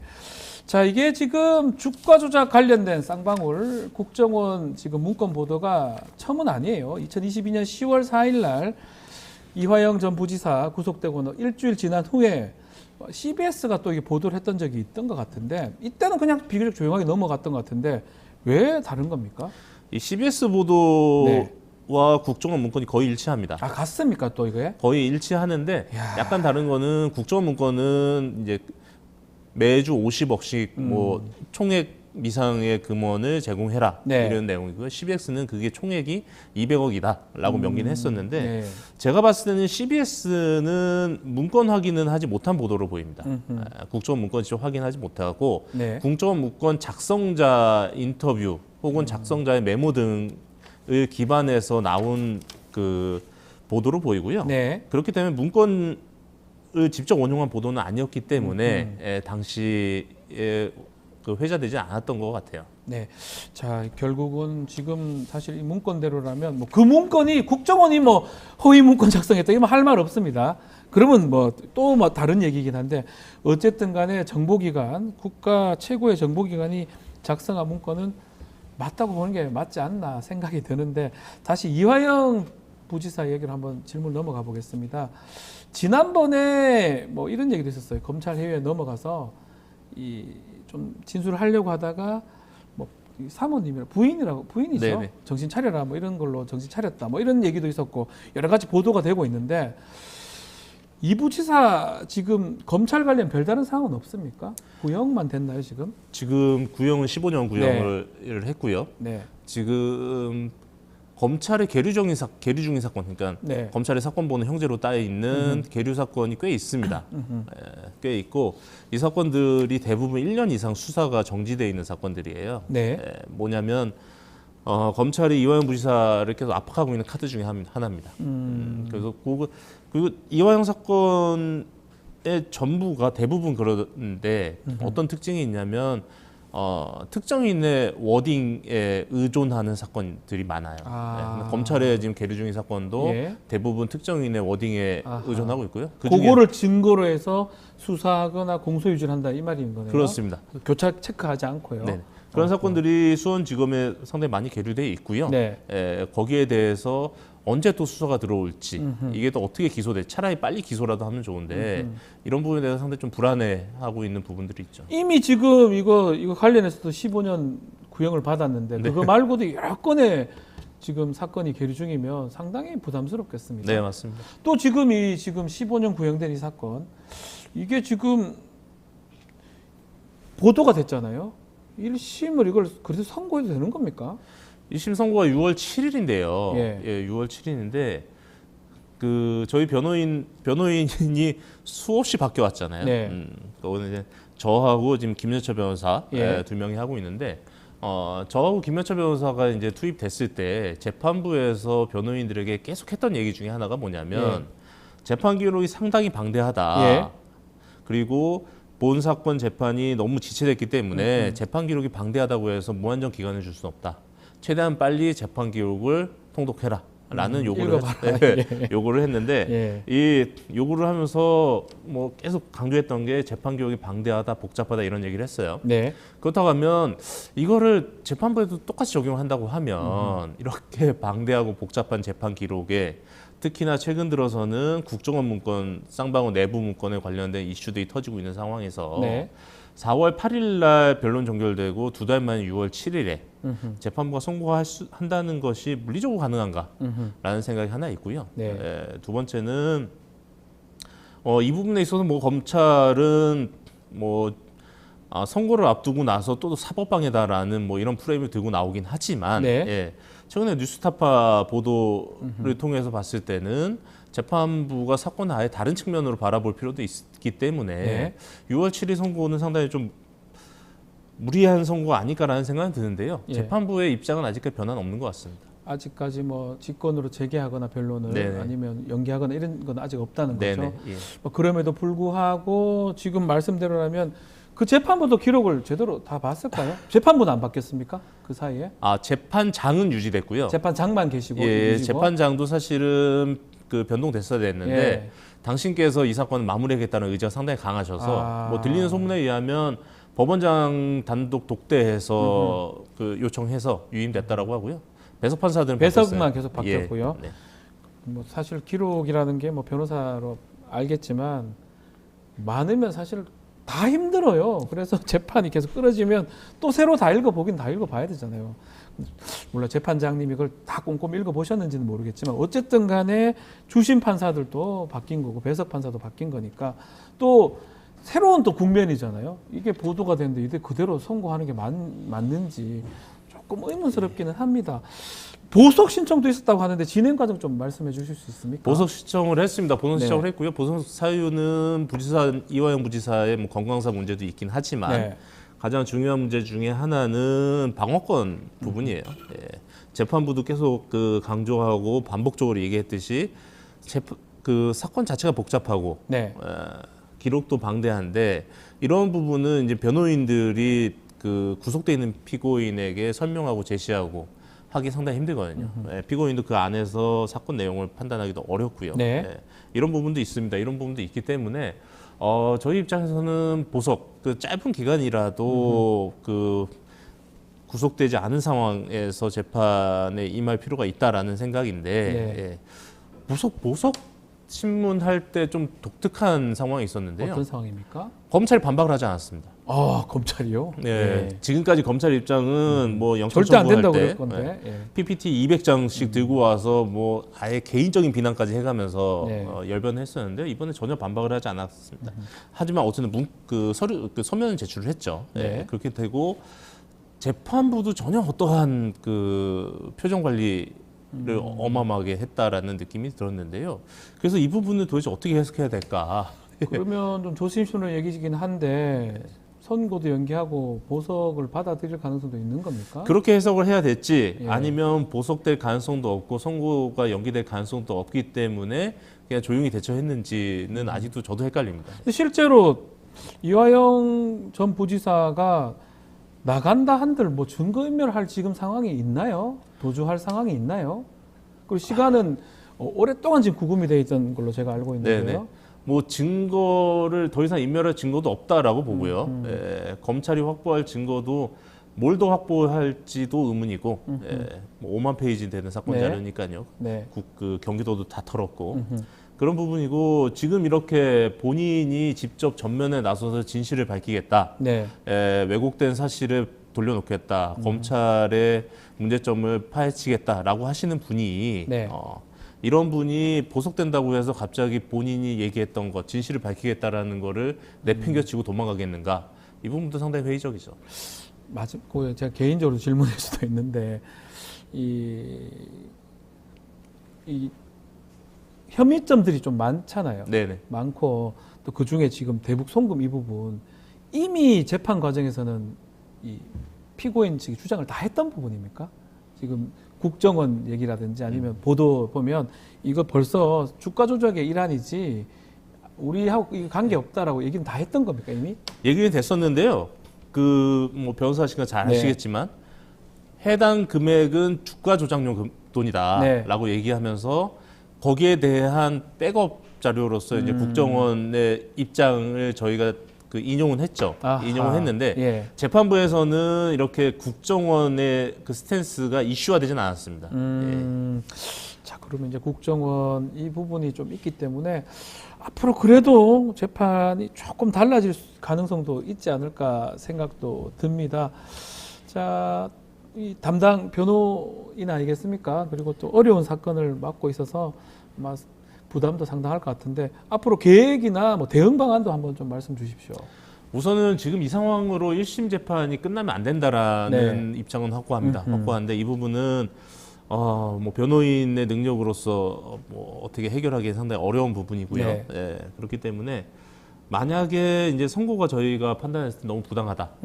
형량뿐만 아니라 혐의 사실 인정도 너무 부당하다라고 했을 때는 당연히 항소해야 될 거고요. 네. 예, 이와 더불어 이 사건은 이제 어쩔 수 없이 정치적 사건입니다. 정치적 사건이 돼버려. 아니, 예. 정치적 사건이었고 더 돼버렸어요. 지금 예, 보도상으로는. 어쩔 수 없이 정치적 네. 사건이기 때문에 변호인이 피고인을 본인의 의뢰인을 변호할 때 어떠한 입장을 갖는가라는 부분에 있어서는 해석의 영역이 남아 있긴 하겠지만 네. 저는 이 부분은 법정 내에서만 다툼으로 법정 내 투쟁으로만 해결할 수 있는 문제는 아니라고 생각을 합니다. 네. 예. 그리고 이미 사실상 뭐 검찰이 또 법정 외에서 여러 가지 액션 해왔기 때문에 언론 플레이 같은 거를 말하는 거죠. 예, 그렇기 예. 때문에 이 부분은 이화영 개인에 대한 유무죄의 문제도 있긴 하지만 관련된 진실 파악 그리고 검찰의 만행에 대한 바로잡음 이런 부분도 있기 때문에 이런 부분까지 폭넓게 다루면서 문제를 해결해 나가야 되지 않을까라는 생각입니다. 그 변호인으로서 구형량은 어떻게 보십니까? 15년. 말도 안 되는 구형이죠. 말도 안 되는 구형이고 특히나 김성태 회장에 대해서는 뭐 4분의 1, 5분의 1밖에 안 되는 구형을 했잖아요. 4년인가요? 3년 6개월. 3년 6개월이면 집행유예도 사실은 가능한 상황이 조금 떨어뜨려주면. 예. 지금 사실상 그분이 1년 가까이 수감됐다가 보석이 됐고 네. 3년 6개월 했다라고 하니까 제가 느끼기에는 법원의 집행유예를 요구한 게 아닐까라는 생각이 집행유예 들어요. 해달라고 얘기하는 네. 거라는 거죠. 그런 생각이 듭니다. 그래서 이거는 아주 노골적이잖아요. 네. 검찰에 협조한 사람은 집행유예 풀어주고 네. 협조하지 않은 사람은 폐감만 시키겠다라는 거기 때문에 이 부분에 있어서도 뭐 할 수 있는 최선의 방법을 다 해서 네. 강하게 대응하고 대처해야겠죠. 15년 하고 한 명은 3년 6개월입니다. 과연 이화영 부지사가 더 잘못했는지 김성태 전 회장이 잘못했는지는 뭐 시청자 여러분이 판단하면 좀 마지막 하나 이재명 지금 대표는 앞으로 어떻게 되는 겁니까? 이 건하고 좀 관련이 좀 만약 이걸로 유죄가 되면 나중에 이재명 대표도 문제가 될 건데 보도하고는 좀 보면 다른 것 같기도 하고요. 이 부분의 핵심이 이제 아까 좀 전에 앵커께서 말씀하신 이화영 부지사의 사모님의 정신 차려 그 부분인데 그때 상황이 뭐냐면 이화영 부지사가 이 모든 게 이재명과 관련이 있다라고 진술한 피신 조서 9개의 피신 조서가 있는데 그 9개의 피신 조서에 대해서 증거 동의하는 재판이었습니다. 그래서 그때 만약에 그런 일이 발생하지 않고 증거 동의를 해버렸으면 그럼 그 증거가 이재명 대표 나중에 재판에 수사에 다 써먹을 수 있겠네요. 그러고 나서 바로 영장으로 넘어갔겠죠. 영장 갔겠죠. 그렇다고 하면 지금 대한민국의 모습이 바뀌었을 수도 있을 것 같다는 생각이 들고요. 네. 우선은 검찰이 이화영 부지사의 피신 조서를 이재명 재판에 활용하는 방안은 일단 실패한 걸로 보여요. 실패했지만 이걸 법원의 판단을 통해서 이화영의 혐의를 인정하고 이화영의 진술을 인정하게 된다고 하면 분명히 다음 단계는 이재명 대표에 대한 수사 혹은 기소겠죠. 그렇게 갈 것인데 어쨌든 이 보도가 있기 때문에 쉽게 그렇게 되지는 않을 것이다. 그렇게 기대합니다. 기대를 하는 거군요. 알겠습니다. 자, 오늘 말씀 여기까지 듣겠습니다. 김광민 변호사와 함께했습니다. 감사합니다. 네, 감사합니다. 자, 뉴스 인사이다 1부 끝내기 전에 구독자 이벤트 소개해 드리겠습니다. 제가 6월 15일 공개 방송을 진행을 하는데요. 첫 공개 방송인 만큼 재밌는 코너, 또 풍부한 사은품도 준비했습니다. 화면에 나온 QR코드나 라이브 채팅창 상단 고정글 커뮤니티를 통해서 참여 시청할 수가 있고요. 많은 관심도 부탁드리겠습니다. 잠시 뒤 뉴스 인사 프라임 진행이 되니까요. 여러분 어디 가지 마시고요. 조금만 기다려 주시기 바랍니다. 잠시 뒤 뵙겠습니다.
한 발 더 들어가는 고품격 시사대담 뉴스인사 프라임 지금 시작합니다. 자, 월요일 시간에는 정치권을 향한 따끔한 일침을 들어보는 시간이죠. 김진애 전 의원과 말씀 나눠보겠습니다. 안녕하십니까? 네, 안녕하십니까? 네. 이번엔 주말에도 일이 많았어요. 주말에 너무나 많아서 네. 하나하나 좀 일침을 주시기 바랍니다. 네. 먼저 김치찌개 좋아하십니까? 우리 의원님은? 잘 끓이죠. 윤석열 대통령 직접 김치찌개 끓여가지고 기자들한테 이렇게 줬습니다. 계란말이도 하셨어요? 계란말이도 하시고요. 앞치마도 들으셨어요? 어떻게 보셨어요? 아니 지금이 그럴 때냐. 아니 무슨 그렇게 마음이 한가지신지 모르겠는데 지금 국민들은 지금 최상병 특검법 거부 때부터 네. 위기의식이 점점 더 높아지고 최근에 있었던 여러 가지 일들, 정치적인 일들, 거기다가 경제 문제는 전혀 안 풀리고 네. 지금 뭐 이제 의정 갈등 문제도 전혀 뭐 이게 시원하게 풀리는 일이 없잖아요. 그런데 네. 대통령이 사실 이번에 이번에 이제 언론인들 약 200명 하고요 저녁 초대였잖아요. 네. 근데 최근에 대통령이 뉴스에 나온 게 주로 어떤 거였냐면은 여당 의원들 만나서 오찬했다, 만찬했다, 뭐 비례대표 만나서 만찬했다, 관저에서 오찬을 했다. 이거 뭡니까? 계속해서 특검 방탄을 위한 이런 작업들. 거기다가 대통령 지금 지지율이 한국갤럽에 의하면 24%에서 요지부동 아닙니까? 맞습니다. 그러니까 지금 이 상태에서 언론인들한테 잘 보이려고 그러는 거 아니에요, 도대체? 언론인들 좀 마사지 좀 성의껏 좀 해봐. 이런 뜻 아닌가요? 거기다가 아니 계란말이하고 김치찌개만 하고 고기 구워서 드셨으면 됐지. 그 자리에서 네. 앞으로 언론인들의 해외 장기 연수 이걸 누리겠다. 앞으로 뭐 내년부터는 3자릿수로 누리도록 하겠다. 지금이 뭐 그렇게 많지 않은 규모의 모양입니다. 네. 이걸 몇십 명, 한 80명으로 누리겠다고 그러는 것도 그런데 이걸 3자릿수로 누리겠다. 아니 이거는요. 언론인 매수 관련 아니에요. 이거는. 이건 마사지를 한다고 하더라도 네. 아니 좀 대통령의 채통이 있지. 궁금한 거는 네. 그렇게 김치찌개하고 계란말이 먹고 그런 약속 받으면 네. 좋게 써줍니까?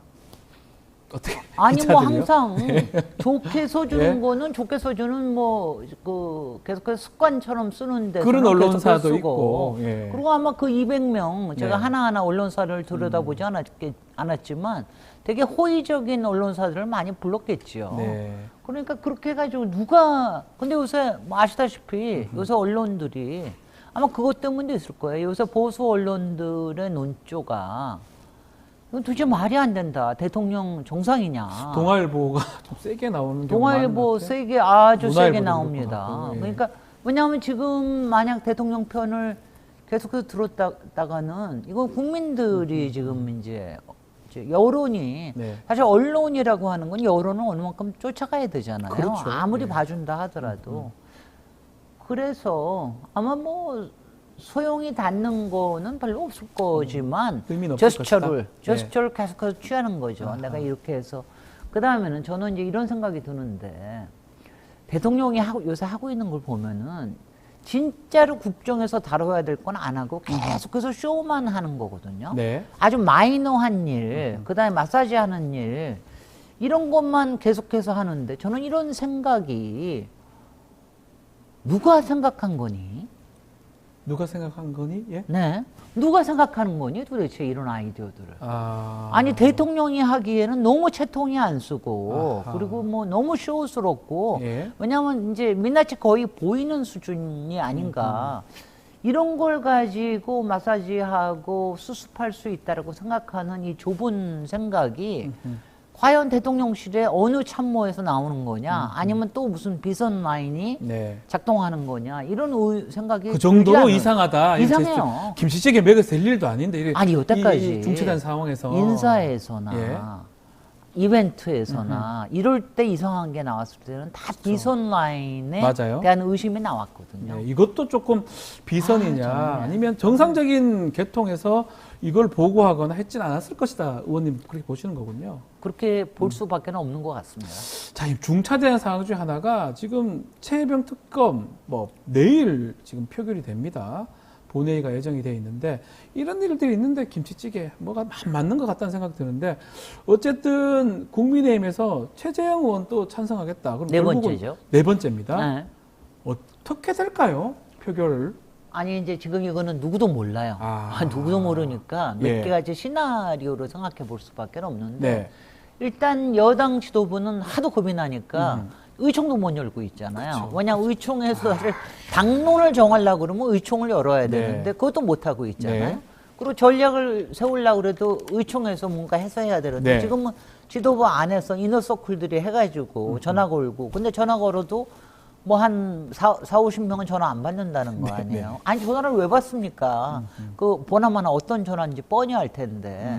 그러니까 지금 이제 이런 상황이 벌어질 것 같아요. 만약 지금 이제 기본적인 국힘 지도부의 전략은 네. 다 재석은 당연히 해야 된다. 그래야지 모수를 올릴 수가 있으니까. 다 간다. 다 간다. 다 간다. 그러니까 다 같이 이제 재석 버튼을 누른다. 예. 그 다음에 이제 의결할 때가 됐다. 그러면 엉덩이를 붙이고 앉아 있는다. 다 같이. 기표소 그런데 가지 않고요. 기표소 가지 않고요. 그러면은 이제 이게 기권이 되는 거거든요. 네. 그러면은 이제 찬성이 3분의 2가 넘어와야 되니까 그러니까 안 될 것이다. 그런데 이제 이게 이런 상황이 지금 4명은 찬성하겠다고 했잖아요. 네. 설마 김웅, 안철수, 최재형, 유희동 이 의원들이 계속해서 가만히 앉아 있지는 않을 거 아니에요. 그러니까 가겠죠. 일어나겠죠. 예, 예. 일어나면은 옆에 있던 그동안 잠잠했던 몇 의원이 일어나요. 그런데 그때 뭐 경찰이 있는 것도 아니고 국회의사당 내에는 네. 본회의장에는 의원들밖에 있을 수밖에 없거든요. 그러니까 그때 그걸 잡아 끌 수도 없고 그러면 이제 누가 올라가잖아요. 그러면은 우르르 따라갈 수도 있어요. 우르르 따라가서 거기서 무슨 일이 벌어질 수도 있고 아니면은 정말 거기서 몇 지도부 의원들이 기표소 앞에 가가지고 네. 이러셔서 되겠습니까? 뭐 이런 식으로 할 수도 있잖아요. 그 의원님도 이제 그 기표도 하시고 네. 2번이나 의원 아니 그런데는 이제 그럴 때 막을 수도 있나요? 막지는 않죠. 원내대표진이 근데 이제 슬쩍 지나가면서 하지 말라고 슬쩍 지나가면서 뭐 얘기하는 척하면서 이렇게 하는 거. 그게 이제 카메라들이 지금 그날은 뭐 360도에서 100개가 다 찍고 있을 건데. 다 찍고 있을 거예요. 그러니까 이야. 그런 일이 벌어질 수도 있다. 네. 그러면은 이게 얼마나 망신입니까? 이야. 그러니까 저는 만약 그렇게 해가지고 예. 만약 가결이 된다. 그러면 정확하게 이건 완전한 반란이니까 네. 그렇게 되면 정말 데드덕이 되는 거고. 레임덕도 아니고 데드덕이 될 되는 것이다. 거고.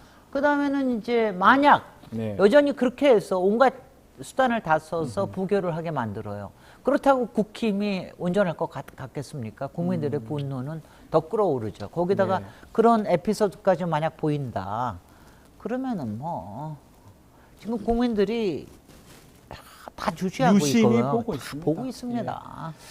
그 일환이 지난 주말에 있었던 그 최상병 특검 촉구를 위한 대규모 장애 집회가 있었어요. 정말 사람들 많이 모였는데 야당 다 총집결했고 네. 결국은 총집결은 안 했습니다. 개혁신당을 제외한 나머지 야당 남았습니다. 집결을 네. 했고요. 박근혜 정부 때 그 국면, 탄핵 국면 그거랑 비슷하다 이런 얘기도 있는 것 같아요. 어떻게 보십니까? 아직은 그 정도까지 막 끌어오르지는 않은 것 같고요. 네. 지금은 이제 끌어오르기 직전에 버튼을 이제 대통령이 저기를 거부를 했기 때문에 네. 버튼 눌려진 거고요. 이게 어느 정도까지 더 끌어오를지는 가령 28일 날 어떤 식으로 가결이 되든 어떤 식으로 부결이 되든 그거는 이제 더 끌어오르게 되는 것 같고요. 그리고 이제 아시다시피 지금 공수처를 통해서 많은 사실들이 드러나고 있잖아요. 네. 근데 공수처가 그렇게 사실들이 드러나고 대통령이 경로실도 사실이고 그다음에 여러 가지 그동안 거짓말을 해왔던 거, 네. 뭐 김계환 사령관이나 이런 거, 이종섭 장관이나 이런 것들 드러나고 있는데 지금 유일하게 딱 막혀 있는 데가 대통령실에 대한 압수수색과 대통령실에 대한 제대로 된 소환 조사. 거의 다 왔는데 그거 빼고는 다 왔잖아요. 그거 빼고 다 왔잖아요. 근데 예. 그거 안 하고 있지 않아요. 예. 못 하고 있는 거예요. 거죠. 예. 그러니 이제 여기서 만약 더 못 하고 있다. 그럴 것 같으면 그런 것도 이제 뭐 또 끌어오르게 만들겠죠. 자, 결국은 이제 특검 또 그리고 공수수사 거기다가 지금 이제 국힘의 지도부들 이제 네. 한 사람 한 사람 나와가지고 얘기하잖아요. 예. 아니 대통령이 경로하면 안 그건 됩니까? 어떤 의미입니까? 성일종 성일종입니다. 죄송합니다. 성일종 의원도 경로하는 게 뭐 죄가 되냐 이렇게 얘기했던 거는 어떻게 봐야 됩니까? 아니, 그러니까 처음에는 경로서를 부인했잖아요. 네. 경로 안 그러다가 했다가. 대통령이 경로한 걸 시인을 하고 그거에 관련된 직접 진술과 증거들이 나오니까 지금 말을 바꾸는 거 아닙니까? 네. 그리고 경로의 요체가 다른 게 아니라 그날 수색하게 한 거에 대해서 뭐 질책한 것처럼 그거는 완전히 핑계죠. 그건 네. 대통령이 나와서 만약 그거조차 거짓말이었다라는 게 드러난다면은 큰일 나는 거 아니에요. 그러니까 이제 자꾸 그쪽으로 몰아가는데 제가 보기에는 네. 몇 분 빼놓고는 가령 뭐 추경호 원내대표나 성일종 정책위 의장이신가요? 네. 뭐 몇 분들 빼놓고는 영혼 없이 하는 것 같아요. 영혼 없이 그냥 하는 것이다. 김기현 의원도 나와서 뭐 아하. 얘기하고 그러는데 예. 저는 영혼이 없이 아하. 왜냐하면 뭐라도 얘기를 거들지 않으면 안 되는 것 같으니까 그러니까 몇 분들이 뭐 나와서 얘기하는 분들 몇 분밖에 없지 않습니까? 네. 그러니까 그걸 꽉꽉 누르고 있는 거죠. 언제까지 눌러질까요? 언제까지 눌러질지. 21대에서 만약에 부결된다 하더라도 22대 또 올린다고 하니까 그때는 어떻게 될까요? 그때는 지금보다 조금 더 가능성이 192가 높아지는 거죠. 되니까. 그리고 이제 개혁신당도 예. 이제 분명히 참여를 할 테니까. 찬성한다고 하니까. 좀 더 진실이 예. 드러나 있는 상태이기 때문에 그렇기 때문에 쉽지 않을 텐데 네. 이렇게 그냥 꾹꾹 눌러가지고 하느니 근데 이제 이걸 보면 알 수가 있는 거죠. 네. 그런 정도까지 막지 않으면 안 되는 저간의 사정이 있다는 걸 지금 이제 다 드러내고 있는 보여주는 거죠. 것이다. 이면에 그럼요. 뭐가 있는 것이다. 네. 알겠습니다. 자, 그리고 또 좀 이해 안 되는 또 국민들의 또 귀를 또 놀라게 했던 눈을 놀라게 했던 인사가 하나 있었어요. 이른바 박근혜 전 정부의 문고리 3인방 중에 한 명인 정호성 전 부속 비서관으로 임명이 됐습니다. 여권에서도 이거 좀 의아하다 이런 목소리가 나오는데 어떻게 봐야 됩니까 이거는? 이게 바로 인사와 이벤트 이상한 일이 생겼을 때 혹시 비선 라인이 작동한 게 아니냐 이런 의문이 드는 게 이런 겁니다. 아하. 그러니까 여기서 나왔던 예. 유일하게 단서가 하나 나왔건 조선일보에서 네. 예전에 윤석열 검사 시절에 검찰총장 시절에 서울 그때는 서울중앙지검장 시절이었나요? 그럴 때 잘 봤다. 굉장히 충성스럽게 하는 게 잘 봤다. 근데 충성스러운 게 누구한테 충성스러운 건데요? 박근혜. 당연하잖아요. 그런데 그게 박근혜에 대한 충성이 지금 윤석열이나 맥락이 김건희 맞나요? 여사한테 옮겨간다는 뜻입니까? 뭡니까? 그래서 여러 가지 해석이 있어요. 그런 충성심 이미 한번 흠집이 있던 사람들이 오히려 그 자리에 있을 때 뭐 좀 더 충성심을 발휘할 거다라고 하는 거. 그 다음에는 뭐 이게 탄핵에 대한 방탄이다. 탄핵에 대한 방탄일 뿐만이 아니라 탄핵의 방탄을 하기 위해서 요번에 맡은 게 국민공감 비서관이에요. 이게 보수 단체들 많이 시민 단체들 만나는 이런 직기거든요. 그러니까 그쪽에 가령 예컨대 뭐 집회를 좀 더 독려를 한다라든가 아니면 그쪽에서 문제 제기할 수 있는 그쪽에 넘어가지 않게끔 한다라든가 뭐 이런 쪽의 얘기들도 있고요. 뭐 아니가 하면은 뭐 박근혜 쪽에 말하자면 이거를 그래서 이런 비극이 가교 역할이나 이런 거를 한다 이런 얘기도 있고 또 뭐 또 다른 해석도 있고 그런데 한 4가지 정도가 있는데 어떤 해석이든지 말이 안 된다. 이거 누구 때문에 누구 때문에 뭐 때문에 하는 겁니까? 뭐 하려고 뭐 막으려고 지금 다 얘기 나오는 게 본인의 하여튼 안위를 위해서 한다라는 게 보이는 거 아니에요. 거기다가 이제 뭐 이런 얘기까지 들립니다. 지금 용산 대통령실에 파견 나가는 거 다 싫어한대요. 그 다음에 그거를 거기 가서 뭐 이런 표현이죠. 내가 거기 가서 무슨 일을 당하라고 욕먹는 것도 그렇거니와 무슨 험한 일을 하다가 나중에 그 책임을 같이 져야 되느냐. 그렇죠. 뭐 이런 것 때문에 안 가려고 하는 공무원들도 많고 바깥에서도 고소한다는 사람들도 꽤 있어요. 뭐 최근에 뭐 예컨대 뭐 몇 위원들 전직 위원들은 고소한 사람들도 있고 그래서 정 쓸 사람이 없어서 이런 사람 아니면 못 쓴다. 뭐 이런 얘기도 그런 얘기도 있습니다. 그 다음에는 이제 대통령께서 워낙 당신이 잡아서 특히 저기 엄중한 일에 잡아서 족쳐가지고 기소하고 감옥에 집어넣고 이 사람들을 사면해가지고 다시 발탁하는 거 좋아하지 않습니까? 사면해가지고 선고에 내보내질 않나. 사면해가지고 국방위원회 부위원장에 김관진 부위원장을 앉히질 않나. 사면해가지고 이번 총선에서 또 내보내지 않았습니까? 지난번 강서구청장 내보냈죠. 그러더니 이제 드디어 대통령실에도 발탁을 하니 이 무슨 악취미예요 이게. 이런 악취미로 국사를 맡길 수가 있습니까? 이상해요. 본인이 감옥을 보낸 사람을 자기 비서관으로 쓴다. 뭐 어떻게 이해하려도 쉽지가 않은 상황으로 보이는데요. 알겠습니다. 자, 국회 얘기도 좀 해보겠습니다. 김진표 국회의장 얘기입니다.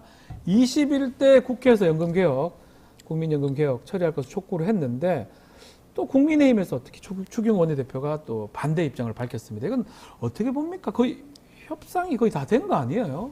아니 다 돼서 이제 야당 대표가 그래 우리가 원하는 거는 45%나 국힘이 그동안 43%로 주장을 했고 그 다음에 이거를 해서 44%로 하겠다고 소득 대체율을 그렇게 합의를 봤으니까 우리가 그걸 받겠다. 그랬으면 된 거 아니에요. 끝난 것 같은데. 아니 왜냐하면은 지금 이제 국힘에서 얘기하는 게 뭐냐 2가지가 있습니다. 왜냐하면 이게 가장 큰 게 이 모수율입니다. 그러니까 왜냐하면 어디까지 보험료를 올리느냐, 그 다음에 소득 대체율을 얼마큼. 이게 이제 국민들한테는 가장 중요한 거죠. 그 다음에 이제 구조개혁이라고 하는 점은 가령 이런 게 있어요. 여러 가지가 있는 게 가령 지금 국민연금하고 기초연금이 나눠져 있잖아요. 그러니까 이게 이제 혼선도 있고 있으니까 이걸 합하자라든가 아니면 연금개혁에 앞으로 투자를 어떤 방식으로 하자라든가 위원회를 어떻게 하자라든가 이런 것들은 이제 구조개혁에 속하는데 솔직히 바람직하게는 이걸 다 같이 하면 좋은데 여러 가지가 잘 안 되면은 가장 껄끄러운 부분의 모수개혁에 대해서 합의를 이루었으면 일단 해놓고 구조개혁은 22대 국회 가서 하면 되지 않습니까? 그거는 사실 전문가들이 하면 되는 일이거든요. 근데 이게 왜 그러냐면은요. 지금 이것 때문에 뭐 이게 야당의 꼼수라는 운동 이거 유승민 의원까지 나서서 반대하고 뭐 그러는데 난 도저히 이해가 안 되는 게 이거 말이죠. 22대 국회에서부터 출발을 하면은 22대 국회 지금 원 구성하는 것부터 지금 쉽지 않습니다. 그러니까요. 원 구성 국회의장 뽑는 것도 쉽지 않을 거예요. 원 구성 쉽지 않을 거예요. 네. 그러고 나면 이게 이제 일종의 특위거든요. 특위 만드는데 여름 지나야지 만들어지고, 21대 국회에서 이게 만들어진 게 8월 달인가 9월 달인가 겨우 구성이 되고 첫 회의를 11월 달에 가서 했어요. 네. 그러니까 이렇게 힘들다고요. 그러면 지금 이거 하면은 올해는 물 건너 22대 국회에 제일 첫 과제로 하자 그러는데, 아니 올해 국감할 때까지는 꼼짝도 못 하고 있을 거예요. 네. 그러니 뭐하러 중요한 거라도 하나 하면은, 다만 9년이라도 지금 9년 가지고 뭐 어쩌고저쩌고 하는데 9년이라고 번다라는 게 얼마나 중요한 겁니까? 그렇죠. 더군다나 예. 연금 개혁이요. 저도 진입 빠지는 게 이거 얘기한 지 17년인가 됐거든요. 벌써 정말 오래됐습니다. 오래됐고 예. 문재인 정부에서도 몇 개 안이 나왔는데 결국은 합의를 못 이뤘고 막 그랬는데, 이렇게 됐을 때는 하는 게 맞죠. 근데 뭐 이거는 모르겠습니다. 이거는 뭐 상당히 아마 국힘 쪽에서는 이거 하다가 또 28일 날 내일 그 최상병 특검법 제2까지 영향을 미칠까 봐 그러는 것 같은데, 하여튼 간에 대통령 하나 보위하자고 모든 거를 국사마저 뒤틀어 놓는 거는 좀 문제가 있다고 봅니다. 그 얘기거든요. 지금 원구성 관련해서도 아마 뭐 많은 분들은 국민의힘이 이른바 침대 축구 전략 계속 끌어가지고 뭐 결국은 원구성할 때 뭐 안 되게 해가지고 시간을 끌 것이다. 네. 이런 얘기를 하던데 네. 그렇게 전망하십니까? 그렇게 할 거예요. 뭐 여태까지 뭐 왜냐하면 이제 일단은 윤석열 정권은 국회를 일단은 피곤해하고 권리적 되게, 그러니까 그리고 특히 이번에 이제 중요하게 생각하는 법사위 위원장의 거취 문제, 이거를 야당이 맞느냐 여당이 맞느냐, 이것 때문에 이런 것 때문에 이제 하다가 그런 걸 가지고 자꾸 이제 발목을 잡으면 아니 정말 정부가 국회 발목 잡는 것도 웃겨. 아니 근데 사실 똑같은 걸 봤습니다. 네. 저는 18대 국회 때도 18대 있었는데 예요. 예. 18대 국회 4대강 사업 때문에 꼭 정부에서 국회 안 열게 하기 위해서 온갖 걸 다 했었거든요. 그러니까 이것도 이번도 마찬가지일 거예요. 그러니까 법사위 열면은 거기서 가령 여러 가지 특검법에 대한 발의라든가 뭐 이 심사라든가 이런 것들 거기에 있을 거니까 시간 끌게 하기 위해서는 필요하겠다고 생각하겠죠. 지연할 것이다. 네. 결국 법사위하고 운영이 민주당에서 꼭 가져가겠다 이런 얘기 같은데 법사위 활동도 하셨으니까요. 네. 지금 21대 국회에서 그러니까 꼭 필요한 겁니까? 민주당 입장에서는 왜 필요한 거죠? 아니 왜냐하면 이거예요. 딱 보면 아는 게 21대에서 결국은 그때 야당이 되니까 이걸 내놓은 거예요. 그래서 여당이 김도읍 위원장부터 해가지고 여당이 법사위를 만들었는데 하나같이 법사위 방해만 했습니다. 그러니까 여기서 그러니까 계속 법사위의 운영 자체를 방해하는 이런 법사위원장을 가지고는 제대로 국회 활동을 할 수가 없다. 그러니까 입법 자체가 올라오지를 못하게 하는 거예요. 그러니까는 이제 할 수 없이 그러니까 이번에는 이제 국민들도 이해를 하는 거죠. 야, 저기서 다 막히는데 이거는 해야 되지 않느냐. 법사위원장. 운영위원장은요? 운영위원장은 이제 이거죠. 운영위원장도 이제 항상 여당이 하는 게 관례였는데 지금 상태가 모든 걸 대통령실의 보호만을 위해서, 왜냐하면 이제 운영위라고 하는 거는 대통령실을 상대로 해서 하는 게 국회 운영위거든요. 그렇죠. 그러니까 거기서 비서실장 갔다가 좀 치도곤도 치고 온갖 요번에 또 이상한 수석들 또 이상한 비서관들 정호성도 데려다가 저기 하고 뭐 이러는 거를 하려고 그러면은 운영위원장, 그러니까 위원장의 위치라는 게 굉장히 중요한 게 모든 사안들을 거기에다가 올리느냐 마느냐도 저 위원장이 상당히 많은 재량을 갖고 있거든요. 그러니까 꼭 필요하다. 중요하다. 그래서 필요하다. 그 법사위원장의 추미애 당선자, 추미애 전 의원 얘기가 나오는데 그거 어떻게 보십니까? 혹시? 그거는 이제 여러분 국회의장 뽑는데 있어서 이른바 주권자인 당원들의 의견이 상당히 반영이 되지 않아서 지금 곤욕을 치르고 계시니까 그 점에 있어서는 깊이 잘 판단해 보시기 바랍니다. 근데 뭐 근데 이거는 육선이고 이게 이제 너무 이런 부분이 높은 있어요. 위치에 있다가 너무 높은 위치에 대개 이제 3선 이상 3선 그렇게 하는데 정도인데. 이번에 다들 이제 생각을 하는 게 뭐냐면은 법사위원장이 혹시 탄핵에 사안이 발생할 때는 탄핵 소추 위원장이 됩니다. 맞습니다. 그러니까 아무래도 법조인인 게 낫지 않느냐. 왜냐하면 지금 법조인이 아닌 가령 정청래 위원이 거론되고도 있지만 법조인이 위원장을 맡고 있는 게 낫지 않느냐. 그 탄핵 예전에 할 때 권성동 의원이 위원장 했었어요. 그렇습니다. 법조인 검사 출신 네네. 법조인이잖아요. 그때는 이제 여야가 예. 상당히 이제 같이 저기를 했으니까 탄핵을 했으니까. 그러니까 이제 그런 거를 하는데 지금은 이제 그럴 가능성이 상당히 쉽지가 않으니까 그 점에 있어서는 뭐 판단 저는 뭐 사실은 뭐 그렇습니다. 뭐 박주민 위원이 하면은 가만히 있겠습니까? 네. 뭐 전현희 위원도 법조인이시고 맞습니다. 그러니까 그러시지만 이거는 당에 지금 여러 가지를 마음을 달래고 추스리고 또 추미애 당선인의 역할을 좀 제대로 만들어줘야 된다라고 하는 그런 압력도 느끼고 있는 것 같아요. 네. 자, 그리고 지금 한일중 정상회의 서울에 열리고 있는데 그건 또 왜 바꿨어요? 일단 한중일이 맞아요. 한일중이 맞아요. 어떻게 불러야 됩니까? 아니 우리가 관력 이거는 예. 저희가 뭐 명확하게 법에 쓰여 있는 게 아니니까 예. 관례적으로 여태까지 쭉 한중일로 불려왔죠. 네. 그러니까 일본에서는 뭐 일중한 부르고, 예. 그다음 중국에서는 중한일인지 중일한인지 모르겠으나 우리가 항상 한이 먼저 나왔는데 우리는 이제 한중일로 우리나라는 먼저는 수십 년 맞는데. 동안 수십 년 동안 한중일로 불러왔는데 이것도 윤석열 정권 들어와서 친일 분위기 때문에 갑자기 한일 중이라고 부르는데 저는 이런 게 바보 같다는 생각을 해요.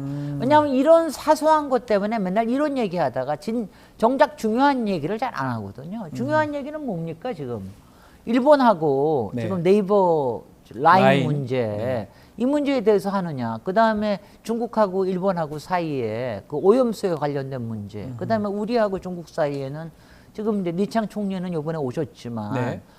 좀 더 사이가 좋아지려고 그러면은 시진핑 주석이 한번 오게 하거나 아니면 대통령이 가시거나 가든가, 뭐 이런 거 같은 것도 뭐 이런 게 중요한 거 아니에요. 더군다나 지금 하여튼 우리 경제가 굉장히 심각한 지경에 있기 때문에 중국하고의 관계에 대해서는 굉장히 중요하잖아요. 예. 이런 얘기를 해야 될 판에 무슨 한중일, 한일중 이런 것 같은 거 가지고 얘기하고 있어 정말. 쓰잘데기 없는 거 가지고 좀 얘기 좀 하지 말라고 정말. 맨날 그런 거 가지고 하다가 중요한 일 다 놓치고 그런 게 국정을 잘못하고 있는 겁니다. 나 정말 이런 거 할 때 정말 한심하다는 생각이 들어요. 따끔하게 좀 일침 주시. 그러니까 한중일이든 한일중이든 이걸 굳이 이렇게 공식으로 명칭을 바꾸면 더 놀라야 되는 거다. 하면 되잖아요. 참네. 이번에 그 회의는 좀 잘 진행될지 또 그리고 앞으로 윤석열 대통령 또 외교 활동을 또 하겠다고 밝힌 것 같거든. 아프리카도 가고. 아니 당연히 하셔야지요. 뭐 김건희 여사하고 가느냐 안 가느냐 이런 거 가지고 또 얘기 좀 하지 말자고요. 정말. 그러니까 이건 뭐냐면 뭐 별의별 얘기가 나와요. 아프리카 가니까 앞으로는 선진국에서는 우리 요새 한국의 위상이 너무 떨어졌어요. 그 다음에 한다는 얘기가 그 김건희 여사도 너무 위상이 정말 추락이 돼 있으니까 그래서 뭐 아프리카 쪽을 간다 이런 얘기도 나오고 그러는데 여하튼 외교는 중요한 거고요. 대통령이 나서서 해야 될 일 중에 하나고요. 제발 열심히 하시되 망치지 마시라고. 그 마지막으로 김건희 여사 행보는 그러면 외교 순방에 나와야 된다 이렇게 보시는 겁니까?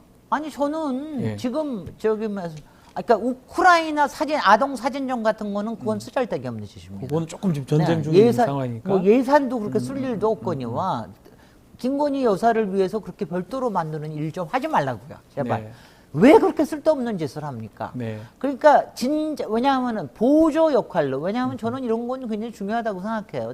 대통령에 나갔을 때 아주 가까운 와이프가 같이 있으면 정서적으로도 안정이 될 거예요. 그러니까 그런 역할 하시면 그런 건 보이지 않게 하시면 되는 일이지 옷도 검소하게 입으시고 어디 나간다 만다 사진도 그만 좀 뿌리시고 이러면 되는 거죠. 그냥 적당하게 하긴 하되 정말 눈에 안 띄게 적당하게 하면 아무 문제 없을 것이다 이 말씀이네요. 왜냐하면 이건 이래요. 우리가 사법적으로 단죄하는 거하고 지금 현재 물론 비록 법적인 지위는 없으나 그렇죠. 영부인이 통상적으로 하는 일을 하는 거에 있어서 그걸 누가 뭐라 그러냐. 그건 아니다. 다만 조신하게 좀 해달라. 지금 더구나 뭐 사과를 하셨습니까? 소환 조사를 받으셨습니까? 이러고 또 나댄다는 분위기로 나서면은 여론은 국민 여론은 점점 악화하죠. 지금이라고 곱게 보고 있지 않습니다.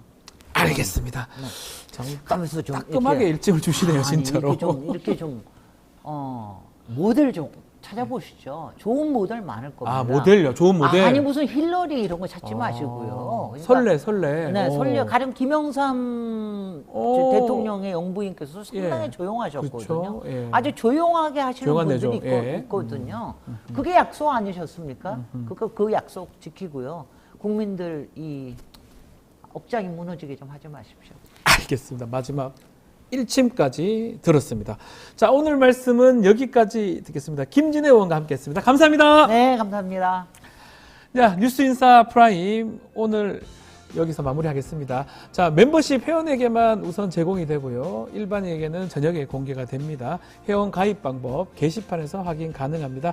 많은 관심 부탁드리고요. 저는 내일 아침에 다시 찾아뵙겠습니다. 고맙습니다.